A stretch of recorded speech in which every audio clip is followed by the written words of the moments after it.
look at me, will we leave behind the innocent to grieve on their own, on the run, when their lives have only begun?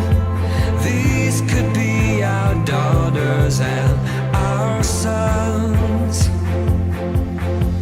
And just like a drum, I can hear their hearts beating. I know my God won't let them be defeated.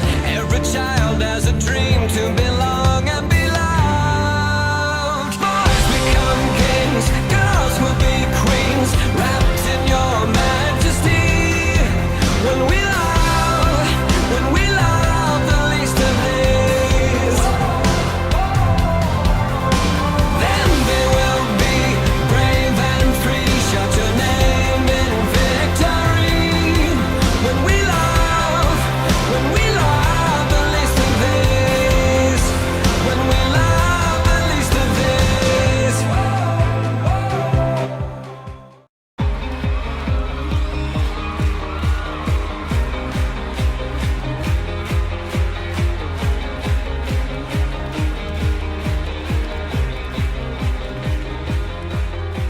At break of day, in hope we rise, we speak your name.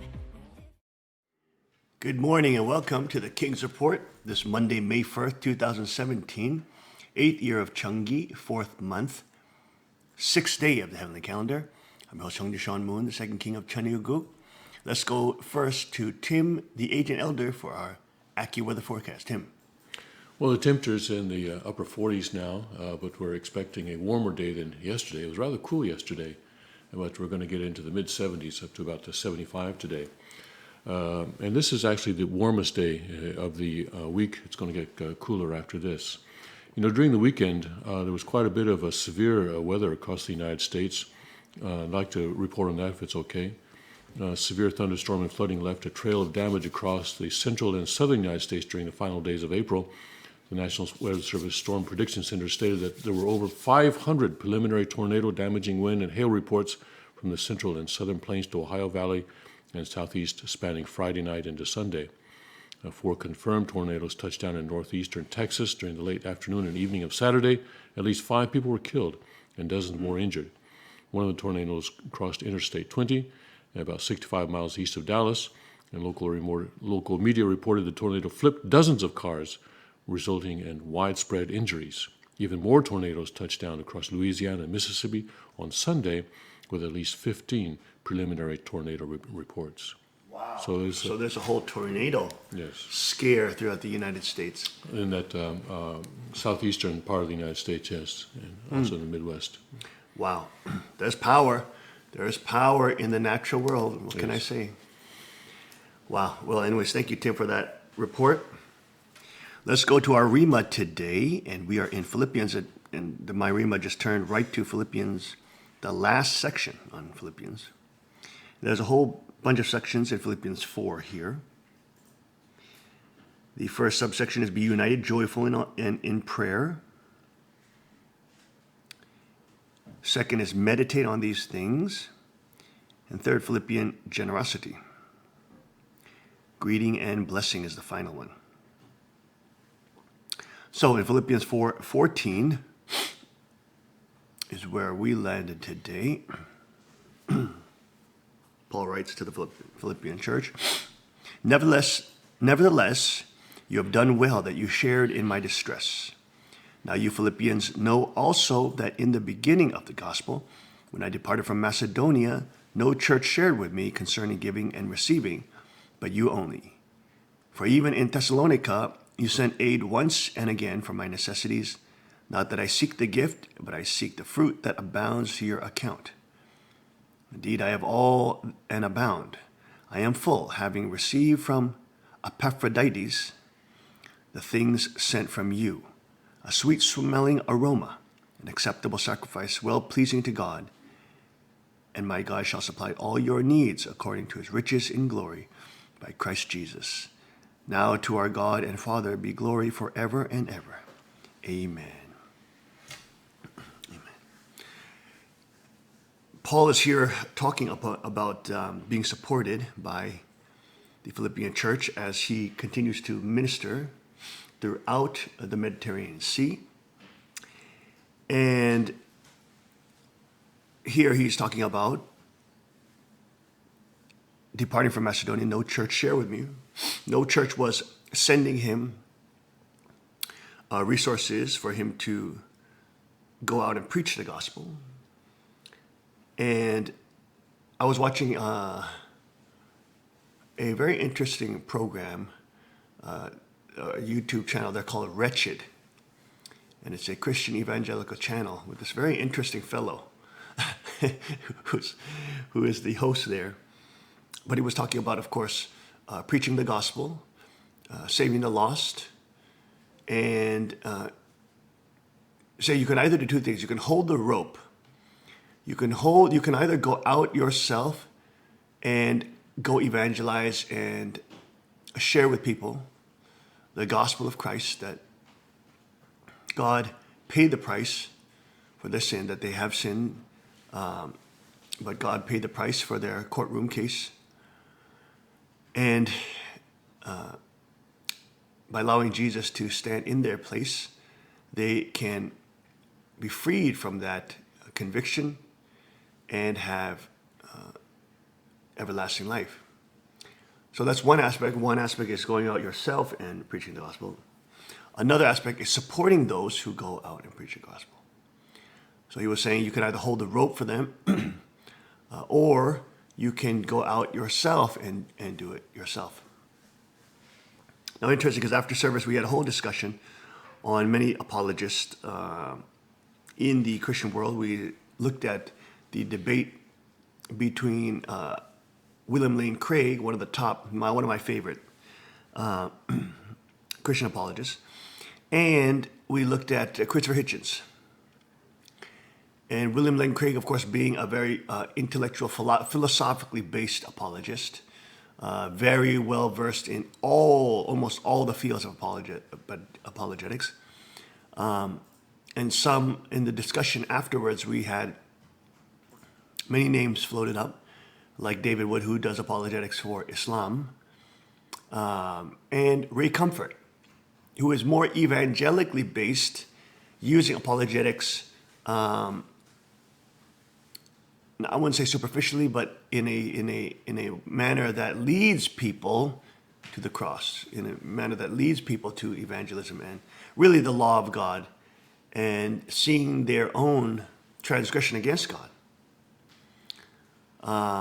He uses apologetics not to get into deeper philosophical reflection and or debate, but uses apologetics to lead people to the mirror that is the Ten Commandments.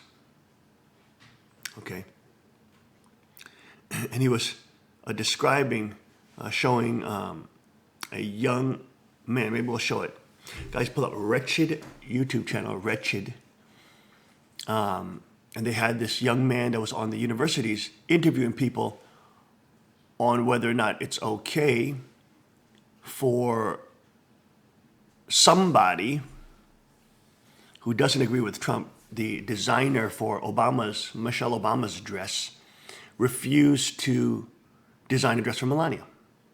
The question was to young liberal students, trendies, is that okay? And everybody said that's okay. Yeah. If you disagree with that person's values and you disagree with, and you want to not associate with that person, it's your choice. You don't have to do business for them. And then, of course, the next question was, okay, if that's okay, then is it okay that on basis of that individual not wanting to associate with those people because they don't share their beliefs, like Melania, right, the lady who said no to Melania, is that okay? They said yes. But then he asked the same question, okay, if the Christian baker doesn't want to bake a cake for a homosexual couple because he doesn't agree with gay marriage, is that okay? And they said, no, that's not okay. See the double standard there? It's okay when the liberals do it, but it's not okay when a Christian says, no, by faith, I'm not I'm not going to bake a cake. And then the bake a cake guy, the gays can sue the Christian business. They asked another question. If a Muslim was invited to speak at a Christian church and said, no, I don't want to do that, could the Christian church sue the Muslim? And they said, of course not. But they have no problem, or they have less of a problem, even though they're quite confused, talking. The young man ties his fellow millionaires in knots. There it is. No, that's the fourth one. There you go. Let's take a look at this one. These signs of the times, not as prophets who know the future, but simply studying what is going on in culture, we might know what it looks like in our society for the propagation of the Christian gospel in the future. And it would appear the signs are telling us, uh-oh, you better get on it, Christian. May I ask you, what are you doing to participate in the Great Commission? Please know you can go because you've been sent, or if you don't want to go, you can stay and hold the rope for those who do. In other words, you can get out there and preach the gospel or support them in some way, shape, or form. Hold the rope for people who are willing to preach the gospel while we still can. So there was a dress designer that turned down Melania Trump to design her dress. She opted out. Do you think that she has the right to do that? Yeah. Yeah, why not? Do you think it's okay for her to do that? Yeah. You should be able to control your business in that regard, yeah. Okay. I mean, I guess that's that company's choice, right? I mean, it's a free market. That's what most conservatives want anyway, so. Do you think that she has the right to do that? The dress designer? Absolutely. Oh, ma'am, you're going to be caught in a trap. What is he doing? He's using a story from American headlines. The dressmaker for Mrs. Obama refused to make a dress for Mrs. Trump, and she was applauded by the left. It is totally within her rights to turn down somebody, to refuse to provide a service for somebody based on her personal convictions and beliefs. Now, this young man with the beard, who it seems to me must be a part of the Young, Restless, and Reform movement because they all wear beards, he's now going to go a step further to try to illuminate these young people and help them understand that their position is not exactly consistent. Listen very carefully to how he sets them up. So you have the right to opt out of business that you might not want to associate yourself with? Yes. Okay. So if you were, let's say, a Muslim singer here in Madison, and a church approached you for an Easter service for you to sing, do you have the right to opt out of that? Yes. Yeah, I mean, you have the right to opt out of doing whatever you want.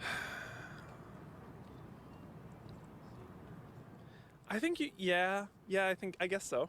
That seems like such an unusual circumstance that they would want them, like that the Christian church would want to force a Muslim singer to sing at their church if they didn't want to.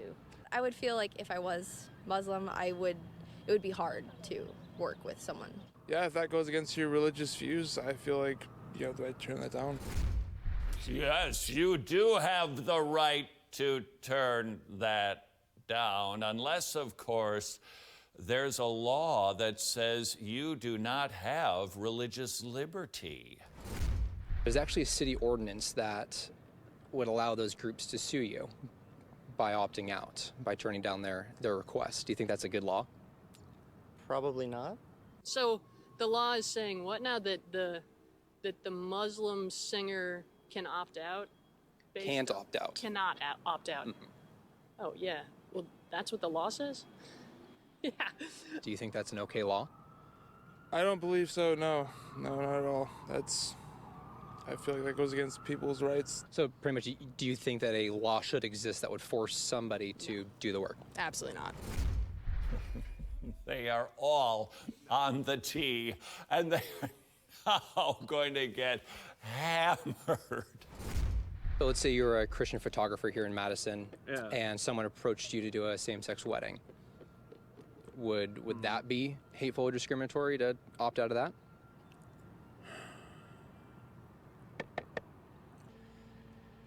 I don't know. Do you have the right to do that?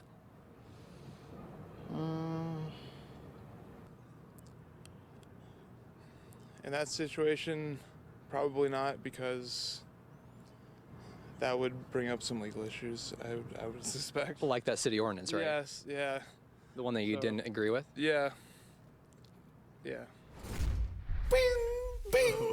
There you go.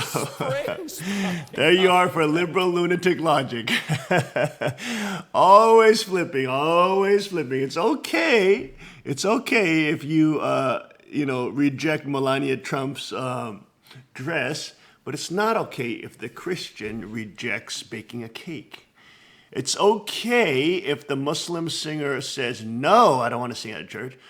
But it's not okay that the Christian baker says no to a gay couple. And they should be sued. They should be sued. And that is liberal and trendy.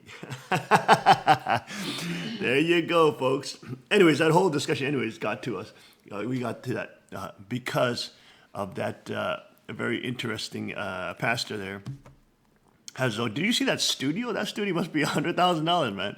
That is an expensive studio they got going on over there. But talking about the necessity. Now, he showed that video, and then he talked about how that is an ineffective way to evangelize. Because when you evangelize, you are not just talking about trying to one-up the individual based on logic. Like, oh, I got you. Did you see that? How you're not trying to do that.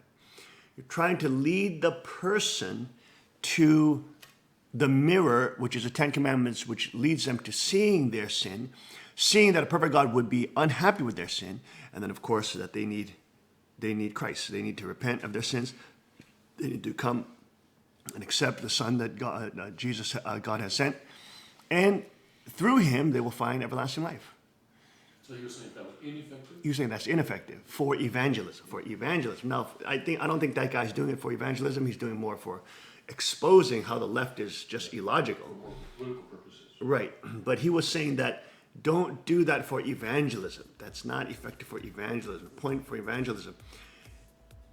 Any conversation can sidetrack you to many different topics. The point is not to get to those topics. The point is to get people to what he says, get people to the cross, or how I explain it, get people to the mirror, which is the Ten Commandments, which allows them to see,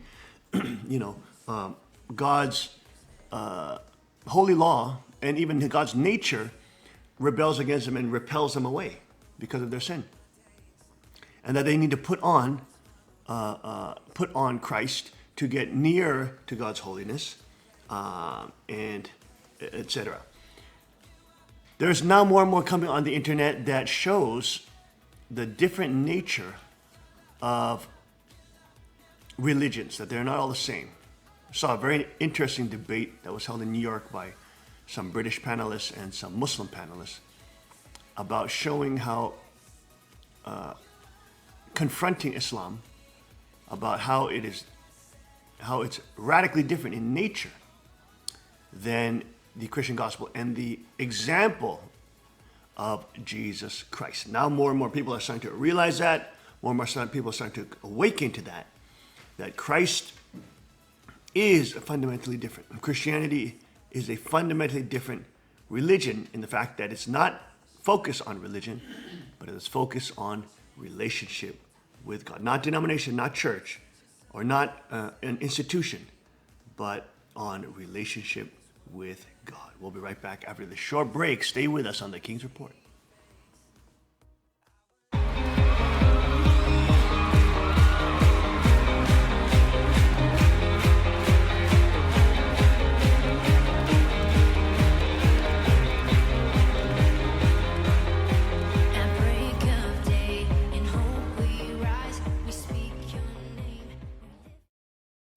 Car Arms, Magnum Research, and Auto Ordnance. The Car Firearms Group. with a diverse product line that blends American craftsmanship with cutting-edge technology. It's no secret why gun enthusiasts choose Carr Firearms Group. From the Desert Eagle and Baby Desert Eagle made famous by Hollywood, the history of the 1911 and the Tommy gun, to the best in compact concealed carry, Carr Firearms Group is not only the first name in personal defense, it's a name that has earned the respect of gun enthusiasts around the world. Concealment, innovative technology, value, accuracy, and history. Carr Firearms Group. Made in the USA. Visit carr.com today.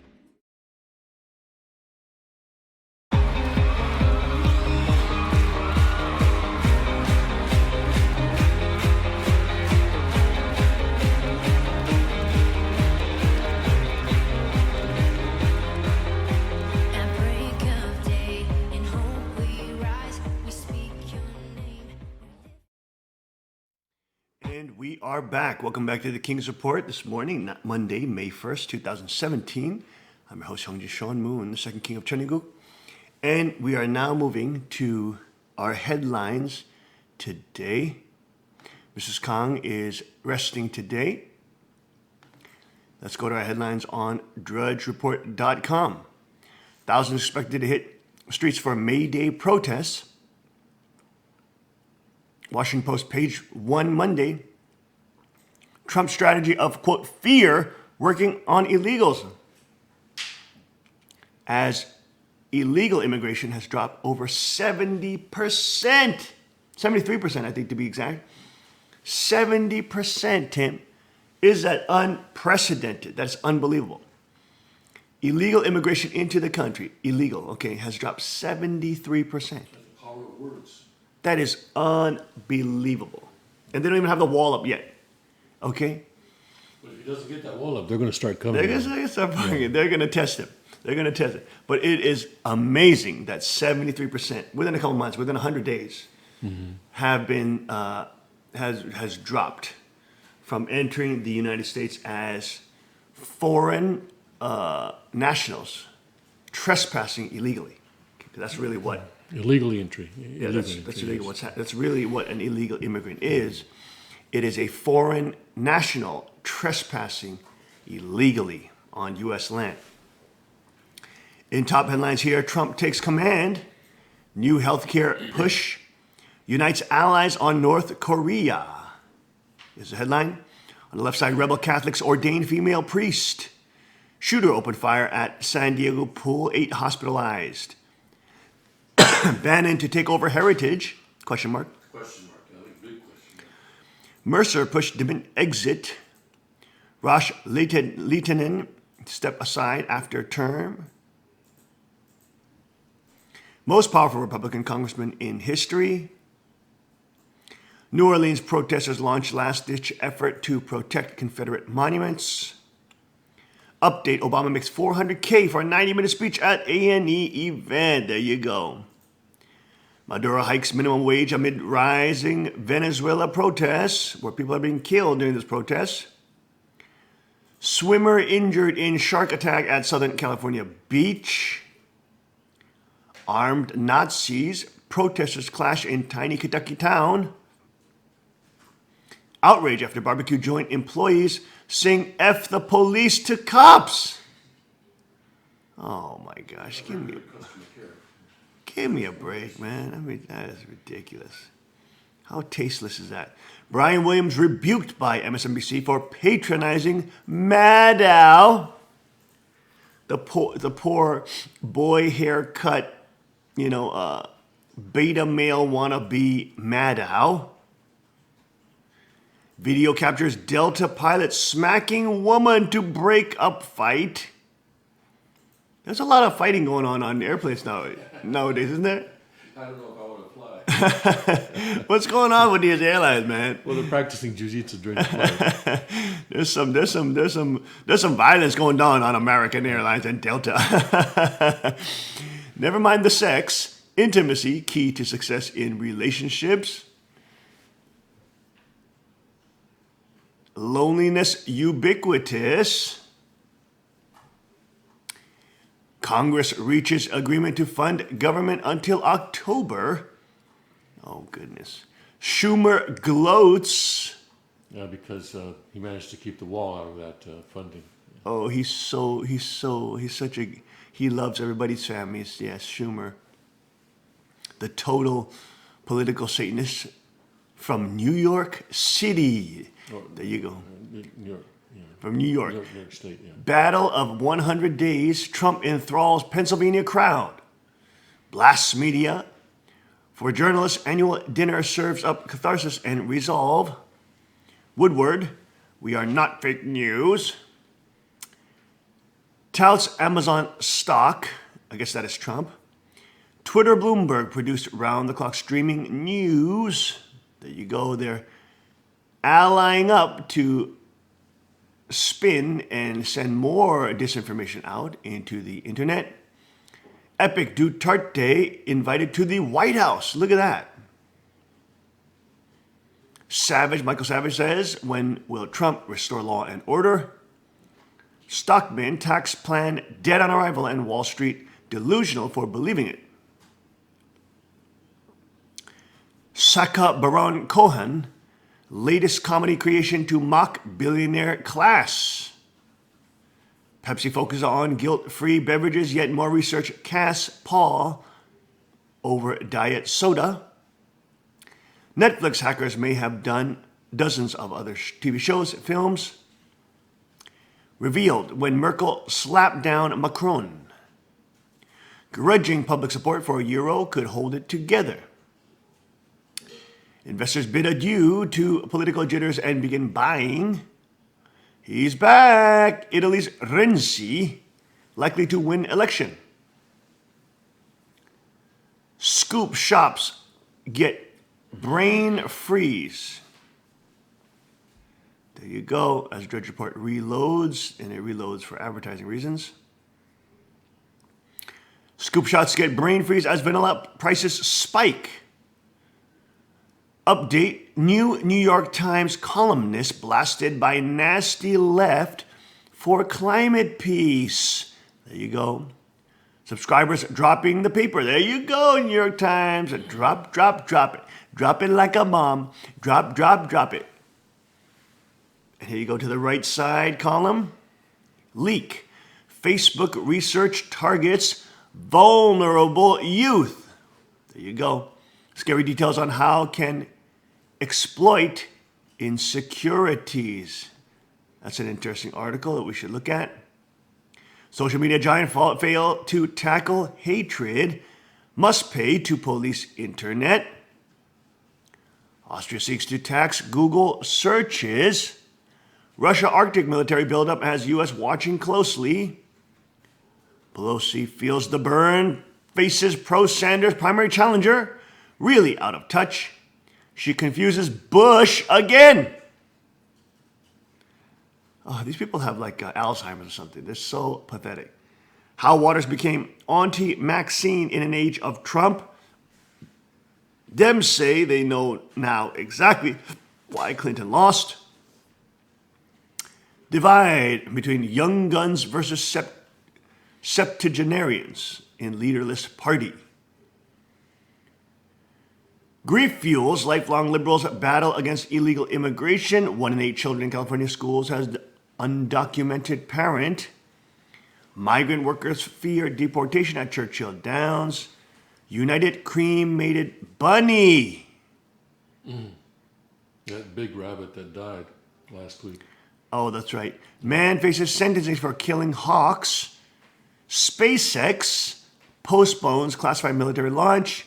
And Musk teases future plans at TED Talk. There you go. Let's go to this article on Facebook, targeting vulnerable youth. Mark Zuckerberg in bed with the Chinese. Zuckerberg did not open, did it? Let's try that again. Go to Facebook research targets vulnerable youth. Okay, we're having some technical difficulties pulling up that article. Maybe our tech team there can pull up the article. Trump highlights 100 days accomplishments at Pennsylvania rally. There you go, folks. Harrisburg, PA. President Donald Trump left the Washington, D.C. Beltway, coming full circle to Pennsylvania Saturday with a list of accomplishments in his first 100 days in office, comparing those promises to the promises he mapped out in his Gettysburg campaign speech contract for the American voter. And there you go, Pennsylvanians in Harrisburg coming out to support Trump and to support the president. There you go, of every race, color, creed, people who believe in sovereignty and freedom. And now, of course, Trump has delivered in many, many, many different fields. I mean, he's probably moved on 80% of what he's talked about. He's probably delivered about 30% of what he said, which is unprecedented in 100 days of the presidency. He's now, of course, he's been incorporating the Rhino Republican a little more into his administration. Some of the stuff he's doing is absolutely nuts. Like, for example, saying that WikiLeaks will be prosecuted and Julian Assange needs to be brought into custody. That is ridiculous. Julian Assange got him elected, was one of the main figures. I mean, that is ridiculous, okay? So he's doing some absolutely absurd things. But at the same time, on the whole of it, he's bringing back jobs, he's bringing back companies are coming back, he's pulled us out of TPP, he's going to pull us out of NAFTA, at least talking about it in the renegotiation process. He's expanding sovereignty into Europe, and he's supporting the turning on of manufacturing back in the United States, turning back on coal, the EPA. He's putting a new mandate through the Department of Education, allowing federal powers to be cut back. So he's doing many, many different things in a tremendous way, which has leftist lunatics screaming and squealing for their little teddy bears. And of course, we have to understand the sort of ninth dimensional chess that Trump is playing. And as we all know here at the Ginsburg and everybody else who watches understands, that it is the hive of political Satanism, Washington and the White House. And as Trump is in the White House, he has to make deals with the devil. That doesn't mean he has to sell out to the devil, but he has to make some concessionary, is that a word, concessionary? Yes. Concessionary deals with the devil, at least smaller devils, in order to get things done. And this is what people don't understand. When trying to get things done, getting rid of the larger devils, sometimes you have to ally with smaller devils. This is just the nature of reality, and Trump is trying to negotiate that. What he's trying to do in this promise is that, in this rally in Pennsylvania, is remind the American voter that he still is going good on those promises, that he still seeks to go good on those promises, that he still intends to go good on those promises, and that he's moving on those things that he can move on. As you know, with the immigration issue, the Ninth Circus Court has continuously tried to stop him. Federal judges have been against him. The whole deep state is against him. Everything he tries to do, they're stopping him, whatever he tries to do. So he's trying to pull back and try to ally with some Republicans to get more support and allow more pressure to beat the liberal lunatics. But again, he's playing a very dangerous game. That's not without its risks, but it is something that he must do short of putting them all in prison, which he should do. He should really just get them all in prison, et cetera, et cetera. But of course, you have the vestiges of the huge criminal cartel that was working under Obama. You still have Comey there in the CIA. You still have the FBI director. There you go. And you still have that whole deep state intelligence community that is totally trying to destroy him. And of course, the deep state that wants to get rid of him and or kill him. If he moves too fast, they will literally not only threaten his life, they will take him out. More on this article in Pennsylvania when we return from this break. Stay with us.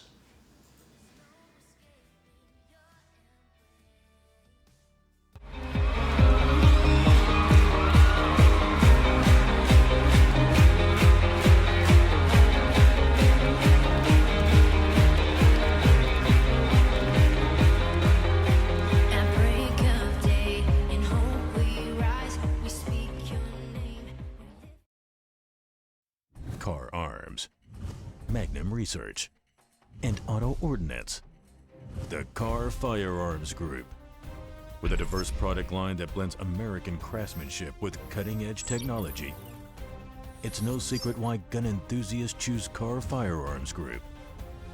From the Desert Eagle and Baby Desert Eagle made famous by Hollywood, the history of the 1911 and the Tommy gun, to the best in compact concealed carry. Carr Firearms Group is not only the first name in personal defense, it's a name that has earned the respect of gun enthusiasts around the world. Concealment, innovative technology, value, accuracy, and history. Carr Firearms Group. Made in the USA. Visit carr.com today.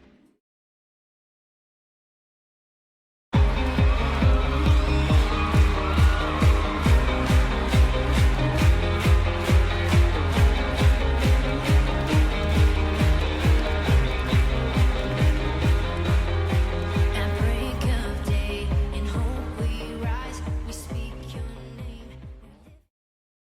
And we are back. Welcome back to the King's Report. I'm your host, Young Sean Moon, the second king of China Yugo. Getting back to the Pennsylvania article. After rating the media's first 100 days performance, Trump highlighted his own achievements. Quote, "For the last 100 days, my administration has been delivering every single day for the great citizens of our country." The president mentioned putting coal miners back to work, protecting America's steel and aluminum, eliminating regulations, and keeping one promise after another. There you go. Here's some of the folks there in Harrisburg. Trump criticized the prior administration for leaving him with troubled state of affairs. The president spoke of his meeting with China's President Xi Jinping in Florida and addressed why he has not yet fulfilled a campaign promise to label China as a currency manipulator.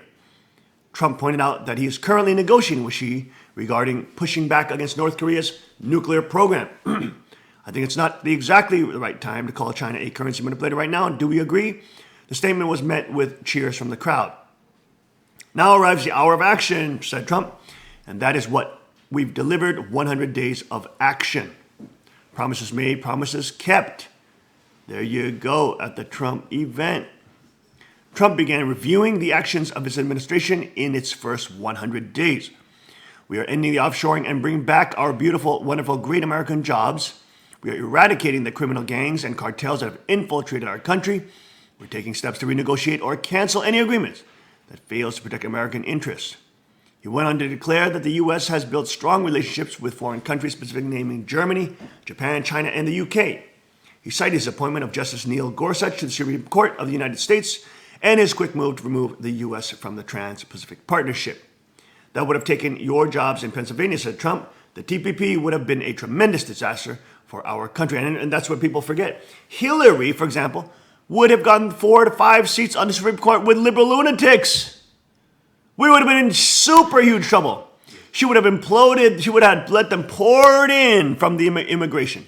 She would let people just pour across the border. Al-Qaeda, ISIS, you name it. She would have let war start with Russia and the FBI to go after Russia and WikiLeaks and Julian Assange and the Liberty Movement and guns. They would have put in their own people in the Supreme Court, literally banning guns and making this into a failed state Europe, which of course was their beta test and their goal to move America into becoming like Europe, the collapsed state of Europe, the conquered states of Europe, or the nations of Europe. He brought up the administration's recently initiated investigations into foreign steel dumping and aluminum dumping throughout our country. We're reviewing every single trade deal, and wherever there is cheating, we will take immediate action and there will be penalties. If Hillary Clinton got into office, the EPA would be regulating house-burning stoves, wood-burning stoves, which Obama was doing, by the way, getting people to be more and more reliant on the energy grid that the government provides, so that people would not be self-reliant, because most people who do wood-burning stoves are more self-reliant. They know how to chop wood, they know how to process wood, they know how to operate a wood-burning stove. They know how to harvest wood. They know how to look around in nature. They are more self-reliant than somebody who just goes and presses a button. There's a lot more work involved and a lot more understanding and knowledge that has to be involved in selecting the right type of hardwoods, processing and acquiring dead wood trees, etc. And a lot of more work involved in processing the wood for your wood-burning stove. But they wanted to ban that with the EPA, saying that it was emitting carbon gases. They wanted to ban and tax your breathing, saying you emit carbon taxes and poor people should be taxed. And this world should be depopulated because African people have too many babies. These racist white supremacists. They have no problem if they're liberal lunatics let people pour across the border to get their votes and have tons of babies, but make sure they become leftists. But they have a problem with African people having babies. They don't have a problem with Muslims, on average, having 8 babies. They have a problem with poor Africans. And if they're Christians, that's even worse. It's ridiculous, these total racist, white supremacist, liberal lunatics. We have millions and millions of dollars in unpaid duties to be collected at the border from countries that break the rules, and that's just starting, said Trump. We just want fairness. After noting that his directors will put brand new Pennsylvania steel into the spine of America, Trump continues saying he has followed through on his campaign promise to buy American and hire American. On April 18th, Trump signed the Buy American, Hire American executive order. In just these first few months, we've created 99,000 new construction jobs, 49,000 manufacturing jobs, and 27,000 new mining jobs, said President Trump. And we have over 600,000 new jobs. He recounted the rapid rise in the stock market since his election. I believe we have a record from the time we got elected for the biggest increase in the stock market. We've removed the shackles on energy exploration imposed by the last administration, lifting the restrictions on oil, shale, and natural gas. And very importantly for Pennsylvania, we have ended the war on beautiful clean coal, and we are putting our great coal miners back to work. He reminded Americans of approval for construction of the Keystone XL and Dakota Access pipelines. We got them their approvals in 24 hours, 1 day, said Trump. There's going to be approximately 48,000 jobs. He also brought up that the administration has stricken job-killing regulation on the auto industry and added that the administration has created a new rule requiring 2 regulations be eliminated for every new one to be imposed. That's excellent. That's a great law. Turning to the legislative front, President Trump referenced the 29 bills he has already signed into law, a record not surpassed since the Truman administration. 13 include the elimination of regulations. There you go. 13 of the 29 eliminate regulations. Regulation nation is what we've become.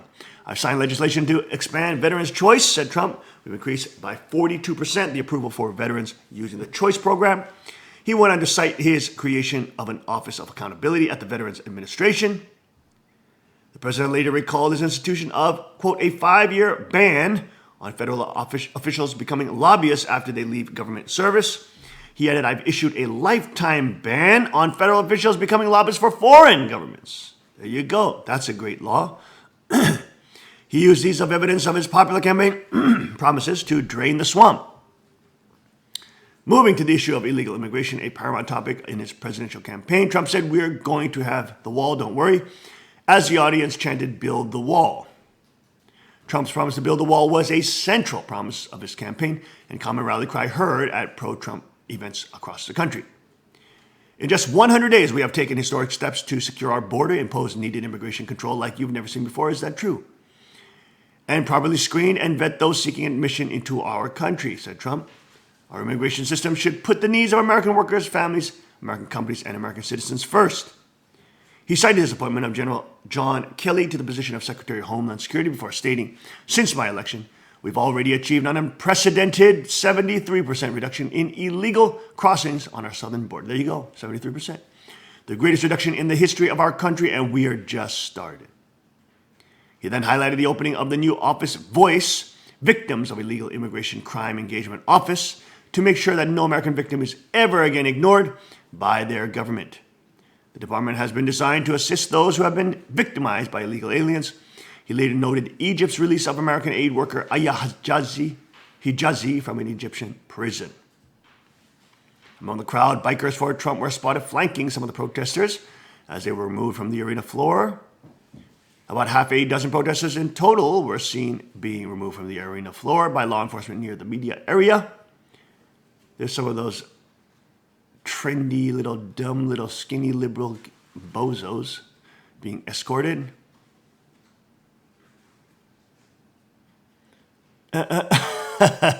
There's some of those liberal bozos, little cultists. The largely enthusiastic crowd cheered loudly and often in the course of the speech at times, chanting the familiar campaign chant, USA, USA, USA. The president concluded the evening listing a number of goals the administration hopes to accomplish going forward. And there you go, folks. Trump at Harrisburg, really at home with the people, and he needs to be with the people. Being in Washington is a hive's nest of demonic power. It's not only bad for his physical health, it's bad for his spiritual health to be surrounded with that many demonic forces and demonic entities. He needs to get out of that hive's nest. He needs to connect with the people more, and he needs to reassure the people in all places and corners of this country that he is making good on the promises that he promised. He called it a contract. Trump also says Obamacare is dead, it's gone, in his speech in Harrisburg. Partial transcripts as follow: Obamacare is dead, it's gone. The increases were massive last year. They're going to be bigger this year, and the insurance company are fleeing. One of the top people in the insurance industry said Obamacare is in a death spiral. There's nothing they can do, so they can't compare something to it because it won't be there very long. Believe me, it can't be there very long. It's not working. It's been a failure. Under Obamacare, we have seen double and triple digit hikes in premiums, and many Americans left with only single insurer to choose from, and now many of those insurers are fleeing also. You have places like the great state of Tennessee, where I left 2 weeks ago, where half of the state already has no insurance carrier, and many others. So Obamacare is a catastrophe created exclusively by the Democrats in Congress. No, that's not true. The Republican rhinos also were on it, including Paul Ryan. We're also in on the big scam in monopolizing foreign insurance companies and letting themselves get huge payoffs, because in the end, they're not there for the people. They're in it for the money. The money, those little basket cases. They know it's no good. They know it's not working. And by the way, we're going to get something great. We're going to get the premiums down. We're going to get the deductibles way down. We're going to take care of every single need you're going to want to have taken care of. But it's not going to cost that kind of money. We're going to bring it down. You're going to see it. Premiums down. We will repeal and replace Obamacare. You watch. We're going to give Americans the freedom to purchase the health care plans they want, not the health care plans forced on them by the government. And I'll also be so angry at all our congressmen in this room if we don't get the damn thing passed quickly. And there you go from the Trump rally in Harrisburg. Let's take a short break now, and we will come back right after this short break. Stay with us.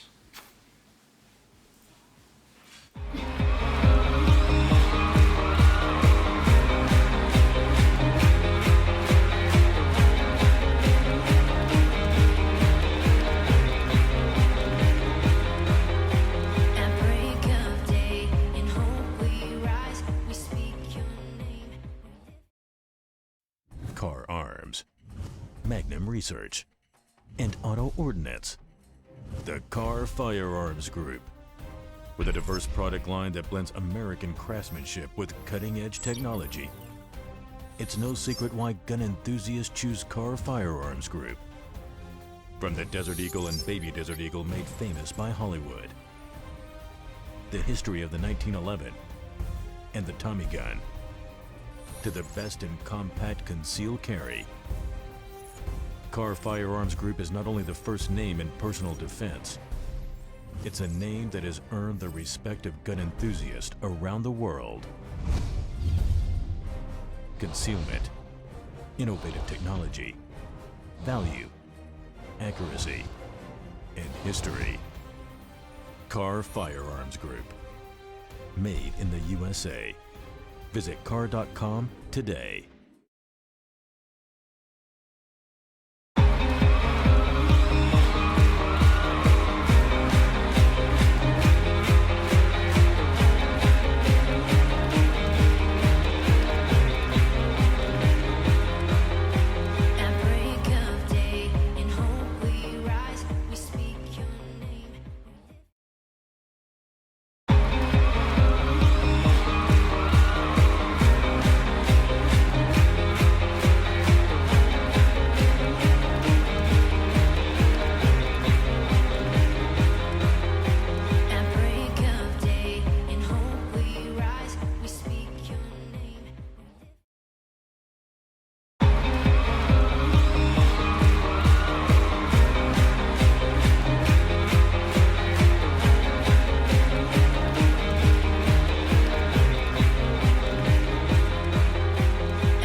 are back. Welcome back to the King's Report.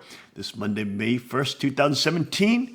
I'm your host, Young Deshaun Moon, the second king of Chenigo, here with my co-host, Tim, the Agent Elder. Let's go to him for an incredible report on Facebook. Tim.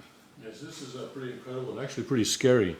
A leaked document reveals Facebook conducted research to target emotionally vulnerable and insecure youth. Whoa! A secret document shows in scary detail how Facebook can exploit the insecurities of teenagers using the platform. Oh! It's coming out of Australia. This is the Australian newspaper that is writing this. Facebook has come under fire over revelations. It is targeting potentially vulnerable youth who need a confidence boost to facilitate predatory advertising practices. The allegation was revealed this morning by the Australian, which obtained internal documents from the social media giant, which reportedly show how Facebook can exploit the moods and insecurities of teenagers using the platform for the potential benefit of advertisers. There you go. Monetizing people's insecurities. Right, exactly. There you go. The confidential document dated this year detailed how, by monitoring posts, comments, and interactions on the site, Facebook can figure out when people as young as 14 feel defeated, overwhelmed, stressed, anxious, nervous, stupid, silly, useless, and a failure. Such information gathered through a system dubbed sentiment analysis could be used by advertisers to target young Facebook users when they are potentially more vulnerable, more likely to buy things. Yeah. While Google is the king of the online advertising world, Facebook is the other major player which dominates the industry with about $80 billion last year. But Facebook is not one to rest on its laurels. The leaked document shows it has been honing the covert tools it uses to gain useful psychological insights on young Australian and New Zealanders in high school and tertiary education. There you go, the algorithms. There you go. Right. I'm sure Australia and New Zealand are not the only places where they're doing this. Let's play that video real quick. That is connected to that. Okay. When they're most vulnerable, so that When they're advertisers most can exploit them. most The Australian reports that internal documents outline how the social network can target moments when young people need a confidence boost. It does so by monitoring Australian posts, accent instead pictures of an and American interactions, accent. information on their mood, including feeling worthless, overwhelmed or nervous, is then made available to advertisers. Social media giant is accused of targeting children as young as 14. The tactics appear as well to breach the Australian Code for Advertising and Marketing Communications to Children guidelines. It also As raises young as questions on 14. Facebook's use of covert surveillance. The Covert company has surveillance. apologised, admitting it was wrong to target young children in this way. They're in the land, in the land down under. Okay, Tim, go ahead. Well, they're basically saying the same thing I was reading, and they're reading the same script, I think. But currently information about your relationship status, location, age, number of friends, and the manner of frequency in which you access the site is sold to advertisers. But according to the report, Facebook is also seeking to sell ads to users concerned with insights gleaned from posts such as those concerned with body confidence and losing weight.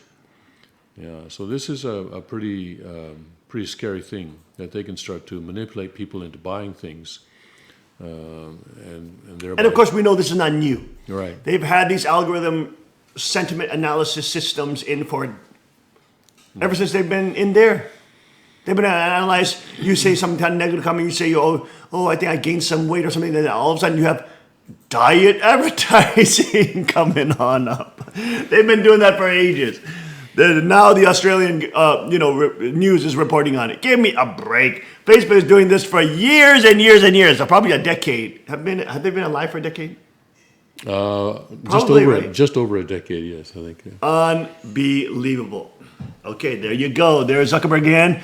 But of course, Zuckerberg loves you with his little red hair. His little googly eyes and his little red hair. Yes, he's loving. Look into his eyes. He will care for you. He loves your children, loves your family. He wants to protect you by doing sentiment analysis and letting predators prey upon you, advertising predators prey upon you. And he wants to give them the benefits into your sentiments and give you the benefits into your emotions so that you can be sold as a number on the algorithmic sentiment market so that you can be exploited by when you post little things about yourselves. And 14-year-old children, pedophiles trying to, find out who you are will be able to. I mean, who knows who works in these offices? You can have the wackiest pedophile crazies on these offices. There's a problem with giving all these tech giants, these technology entrance and access ways into your thing. You don't know. You're talking about being worried about some guy stalking you in the street. What about some fool stalking you in the dang sky? You can't see the fool. In the UK, they have a camera on every street corner. Every street corner. You could have some pervert that works for the federal bureaucracy, of which there are many, trying to follow a girl throughout the UK streets, monitoring wherever the heck she is by following her on the camera system. It is ridiculous. That's why people need to protect their privacies, not only for themselves, but for the citizens around them. My goodness, this is so ridiculous. Of course, Facebook being completely exposed, as these leaked documents shows that they are exposing and exploiting young children for advertising reasons. There you go. Talk about an organization that seeks only for profit and, of course, colluding with the government. Delingpole, the People's Climate March, aka Watermelon's War on Capitalism. In pictures. Okay, there you go. There's the leftist lunatics, hippies. Look at them with their little broken cross peace signs. Greedy money, stop destroying our planet. Oh yes, they're Omega, I guess. POTUS, hot air, not helping, sad.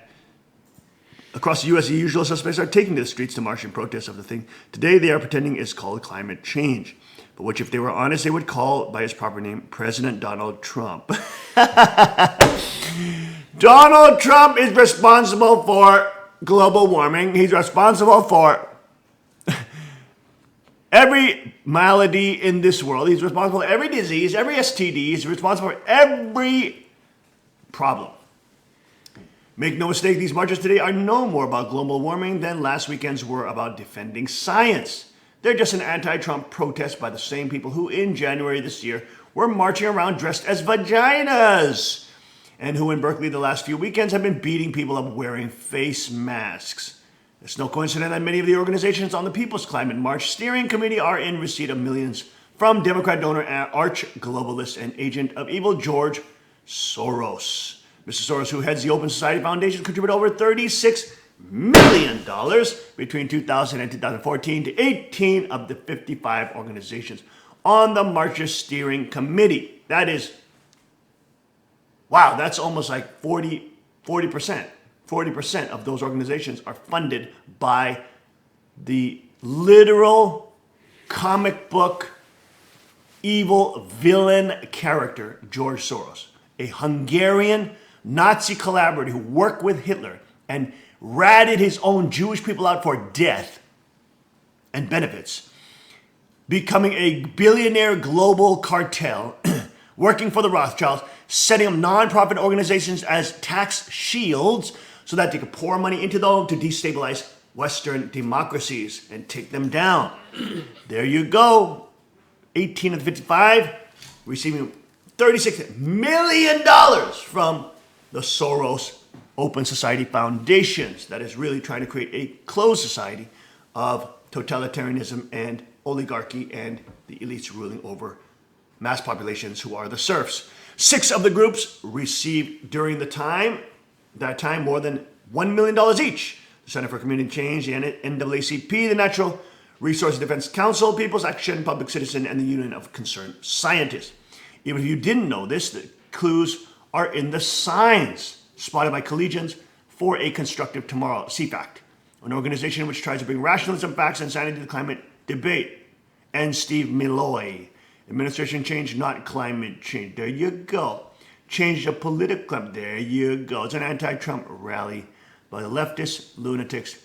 Moral posturing, pretending that the environment is under threat by human beings. and saying anthropogenic environmental change is the greatest threat to our world. Give me a break. Ridiculous break. Yes, Administration Shane, that will totally stop non-existent global warming from happening. Of course, they're saying global warming happening, and in another picture from another rally, they were hit with snow. Some in a different part of the country, they were hit with snow on the global warming day. Communism, yup, just what the world needs to sort out its environmental problems. That's why Beijing is so famously unpolluted. Why there are so many fish in the Aral Sea. Why Chernobyl is today such a thriving nature reserve. Yes, communism really loves the environment and takes care of the environment.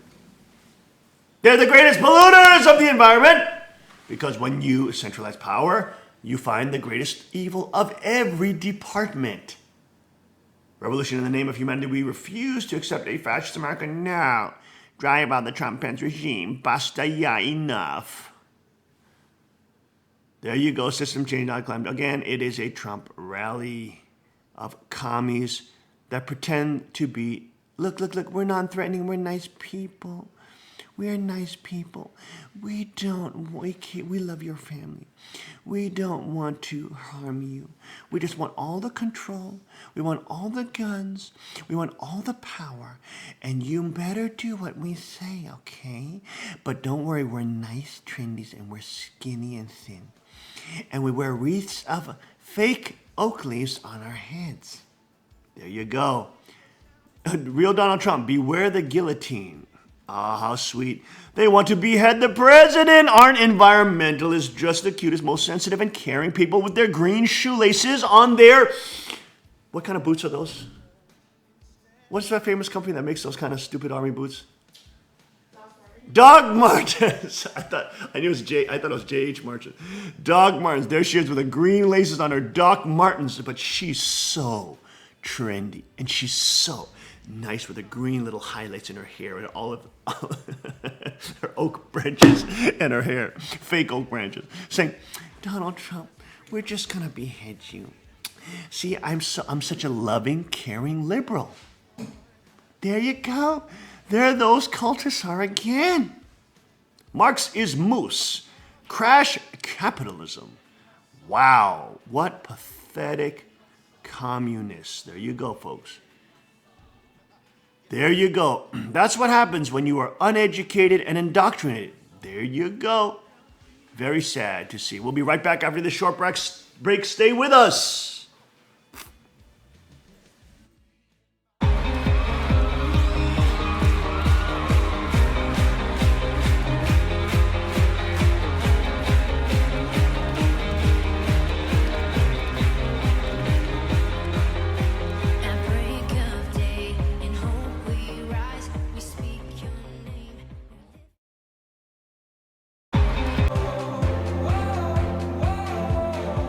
Break our hearts once again.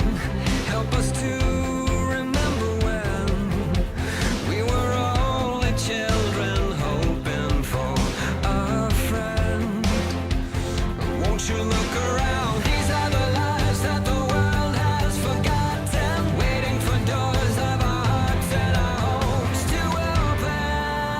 Boys become kings, girls will be queens, wrapped in your majesty. When we love the least of these, then they will be brave and free. Shout your name in victory. When we love the least of these, when we love the least of these, if not us, who will be like Jesus to the least of these? If not us, tell me who will be like Jesus to the least of these. Boys become kings, girls will be queens, wrapped in your majesty. When we love.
We are back. Welcome back after this short break as I taste my Duke's original recipe smoked shorty sausages. These are probably the best sausages that I've tasted that are like, kind of like a Slim Jim, but it has no hormones added, no nitrates added, no MSG added, preservatives, no liquid smoke. And we have been enjoying these. They have a spicy sriracha version, which is really tasty. The Queen loves that one. It's like, it tastes not very, but nice and spicy. And these are nice little protein power packs that actually you can use for bushcrafting and camping. You can toast it over a little fire, have a little warm sausage over some, wonderful coffee. Of course, after you've hydrated yourself, folks. People who love coffee, you Americans and you Westerners who love coffees, I don't know why you do it. It's very bad for your health. When you wake up, the first thing you drink is coffee. Are you crazy? You've been dehydrated for the last 8 hours. Your body's dehydrated. And then you're putting in something that dehydrates you further. Why would you do such a thing? Why would you do that? Why have you been brainwashed by that kind of cultural sphere? It's ridiculous. It's unscientific. It's illogical. You're not supposed to drink coffee when you wake up. If you do that, you're going to get more dehydrated. You have 8 hours of body dehydration, to the least. I mean, that's if you didn't drink water before you sleep. And most people don't drink water before they sleep. People have been so dehydrated.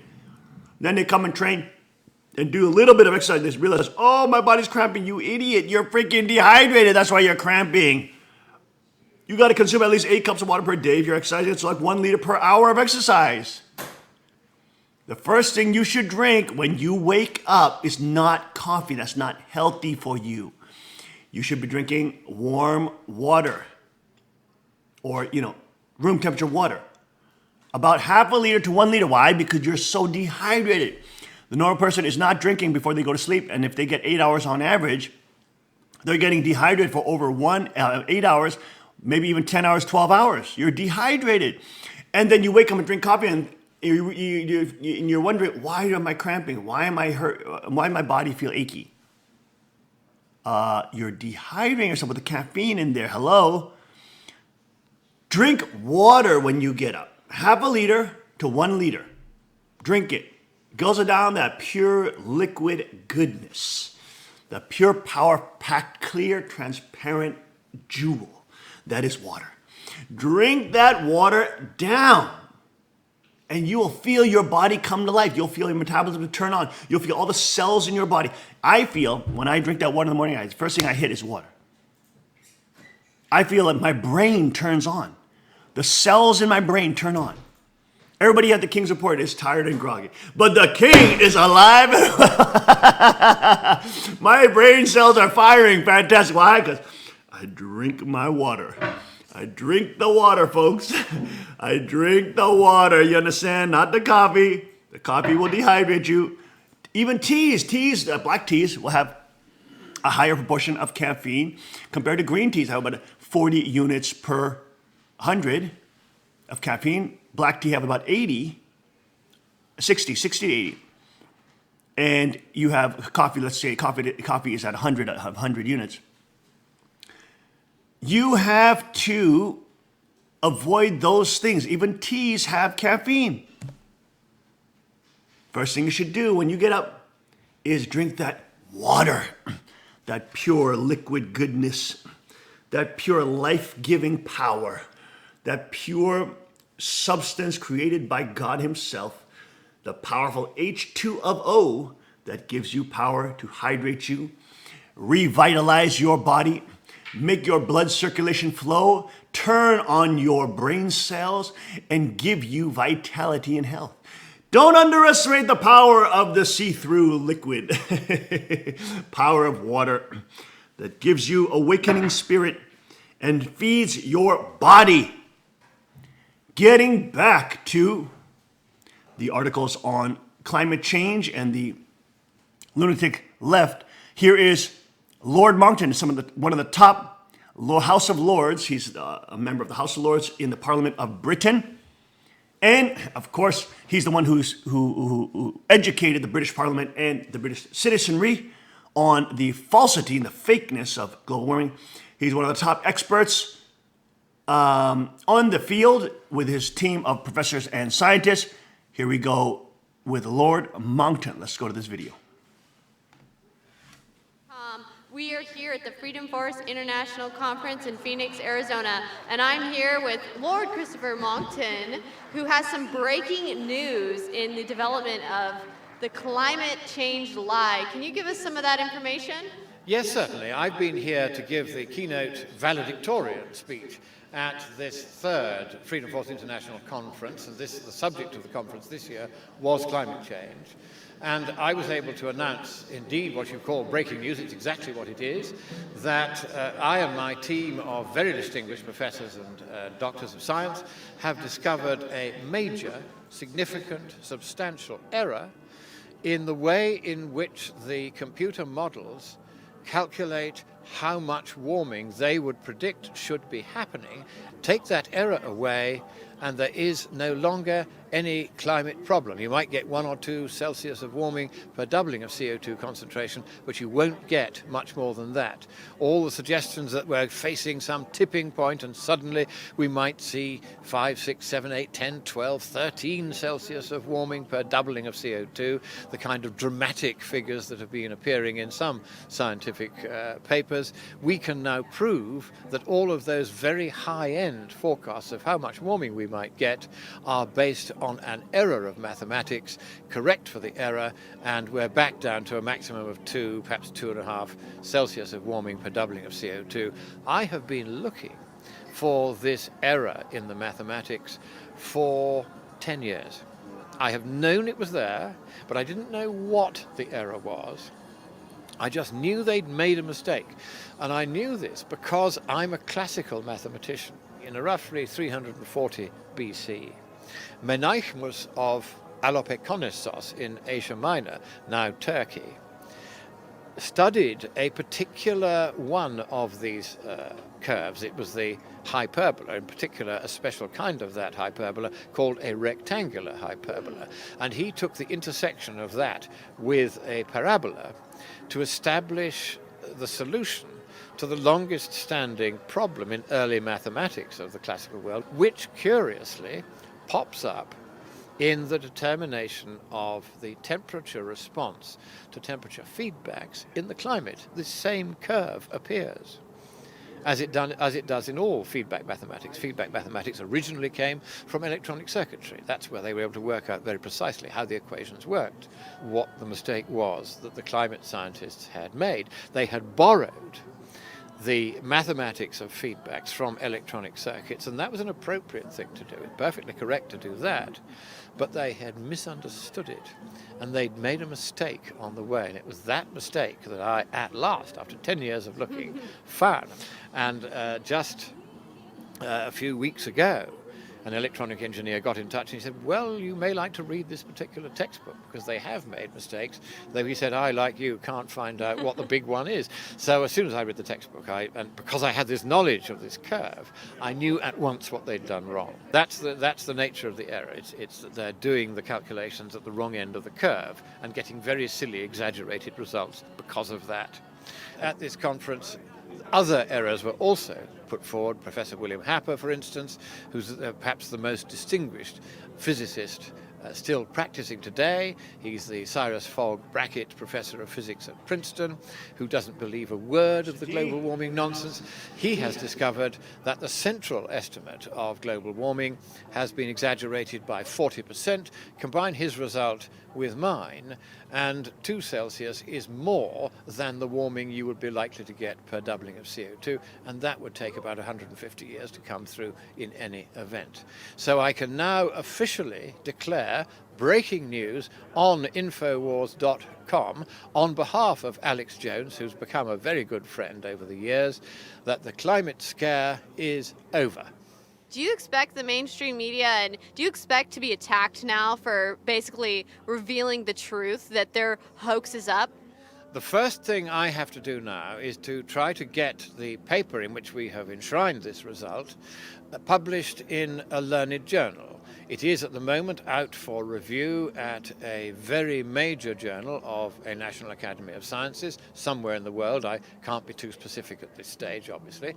And this journal, which we've published in before, is very thorough in its method of review. It'll send the paper out to at least 3 reviewers, and I would expect in this case we might even get half a dozen reviewers. When do you expect, like, what exact date will this scientific review be published? Very difficult to say, because as this is an explosive result, it may well be many months before we hear back from them, because they will be absolutely determined not to accept this unless it is right. And if at the end of that time the paper is duly published, and if in the months following that the international scientific community finds no significant error in the approach we have taken and the result we have obtained, then that's it. Bye-bye to the climate scare.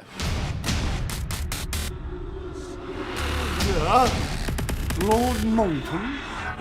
But of course, that is a very succinct synopsis version to Lord Monckton's speech. His real one, as you can see here, it goes on for 1 hour, 1 hour, where he goes over in detail the IPCC's completely exaggerated accounts of global warming, sometimes going up to even 13% increase per doubling of CO2, where the real mathematics show that it won't even be 2%.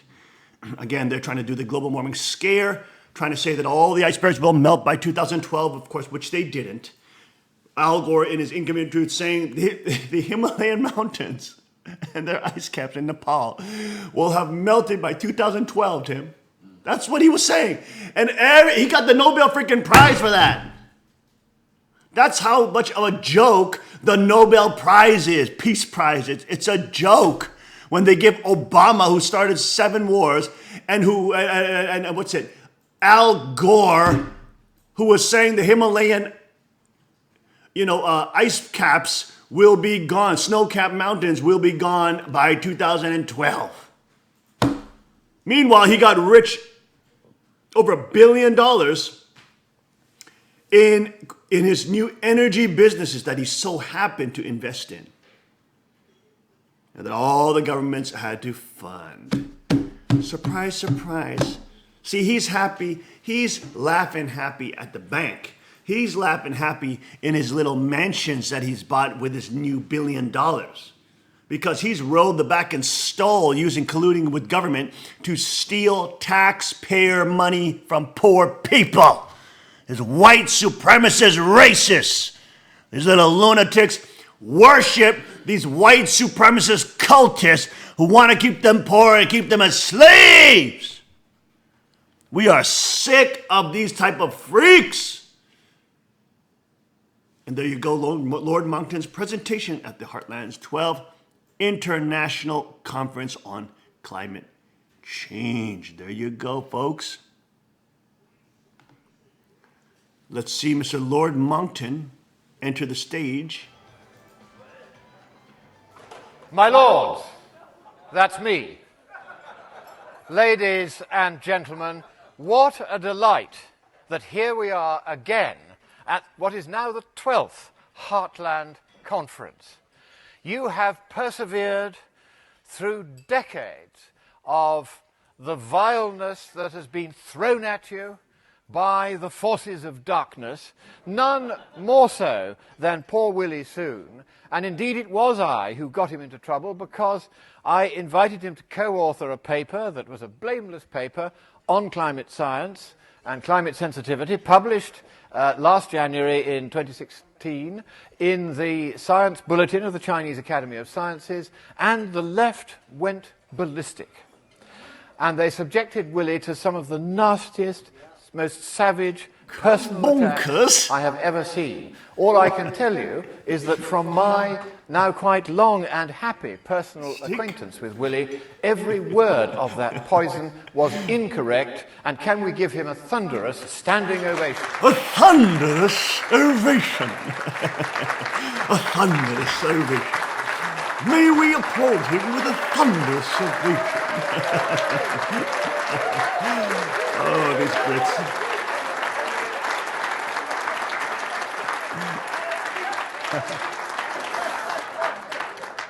Well, that is the easiest standing ovation I've ever obtained, and it's also the most enthusiastic. And Willie, God bless you, and God bless all of you who have been subjected to the vile attacks of those who are unwilling to debate this matter at a level of economics and science, a debate which has been conducted here with remarkably good humour now for 12 successive conferences. The governments want now, the funding.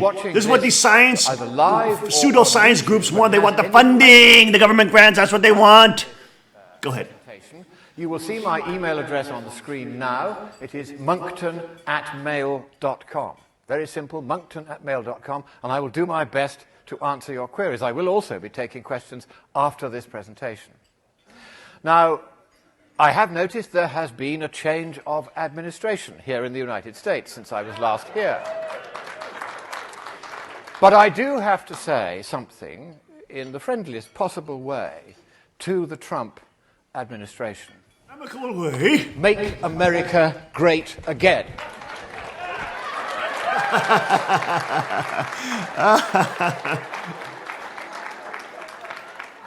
I am delighted that, against all odds, the Republicans prevailed, because they have been the party that has had a debate within their ranks about the climate, and they concluded after that debate that what is going on in climate science is unacceptable, and that the drastic increases in the cost of electricity and of gasoline as a result of trying to make non-existent global warming go away would hit the poorest hardest.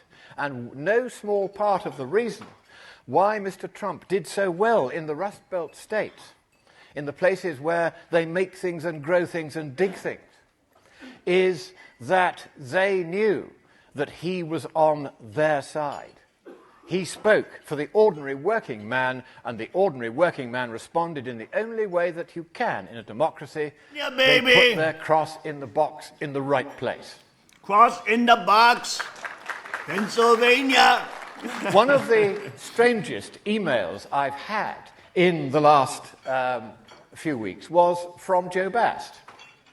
And he said, "I've often had a longing to wear dreadlocks." Now, I can't remember why he said this, but I just wondered whether any of you would like I must to see say, I've never what had Joe that Bast longing. looks like in dreadlocks. Do I take that as a yes? Okay. And this somewhat embarrassing slide does give me the opportunity with a carnation in his head. very heartfelt thanks on behalf of all of us to Joe and Diane and all their wonderful team at the Heartland Institute for their astonishing diligence, persistence and risk-taking in holding this conference in the hope that they will be able to raise enough money to pay for it. So can we give them also a standing ovation?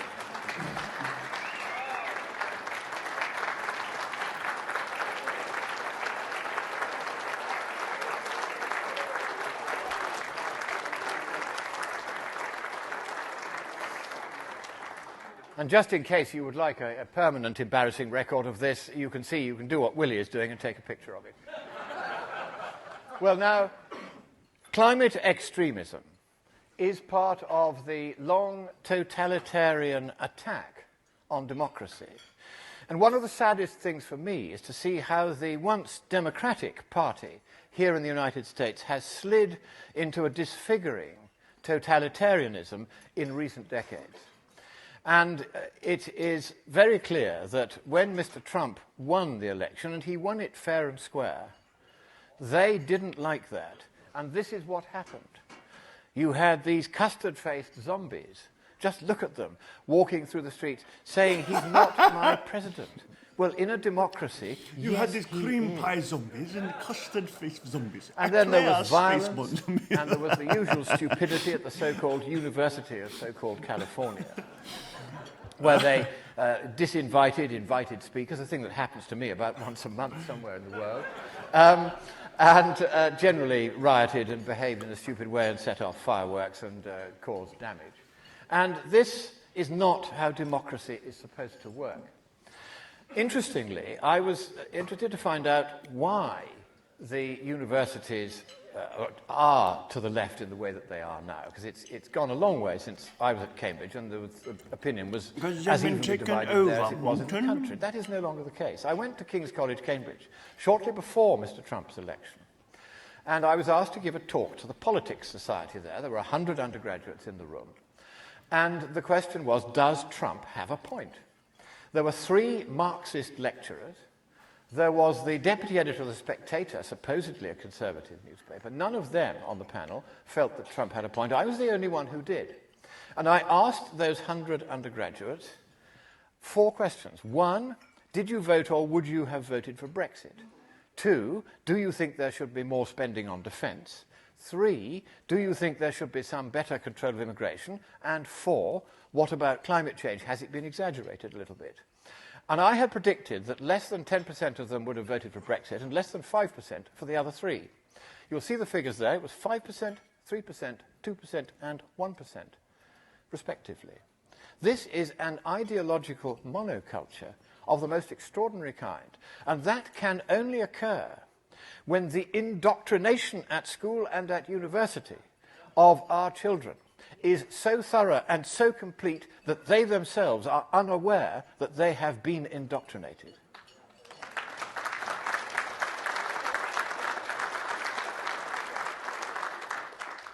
So what then is the origin of this astonishing change in the media, in the universities, in the churches, in the unions, in big business, in big politics, in everywhere where power is exercised or influence is wielded? Well, the oligarchy with How have monopolies, and you don't want to be virtually all ruled of by, you these don't want centers of them to power steal your taxes, you don't want them to the let very immigrants pour in, far totalitarian illegal immigrants left pour in, of and you it? don't want them to let them implode and take your How is culture it and take your that children and take your now family we and are indoctrinate told your that families and there is indoctrinate no your kids truth and grandchildren? outside the party You line? are against the earth. Consensus, which is the You don't want all that control. You're against the earth. You don't want higher taxes. You're against the earth.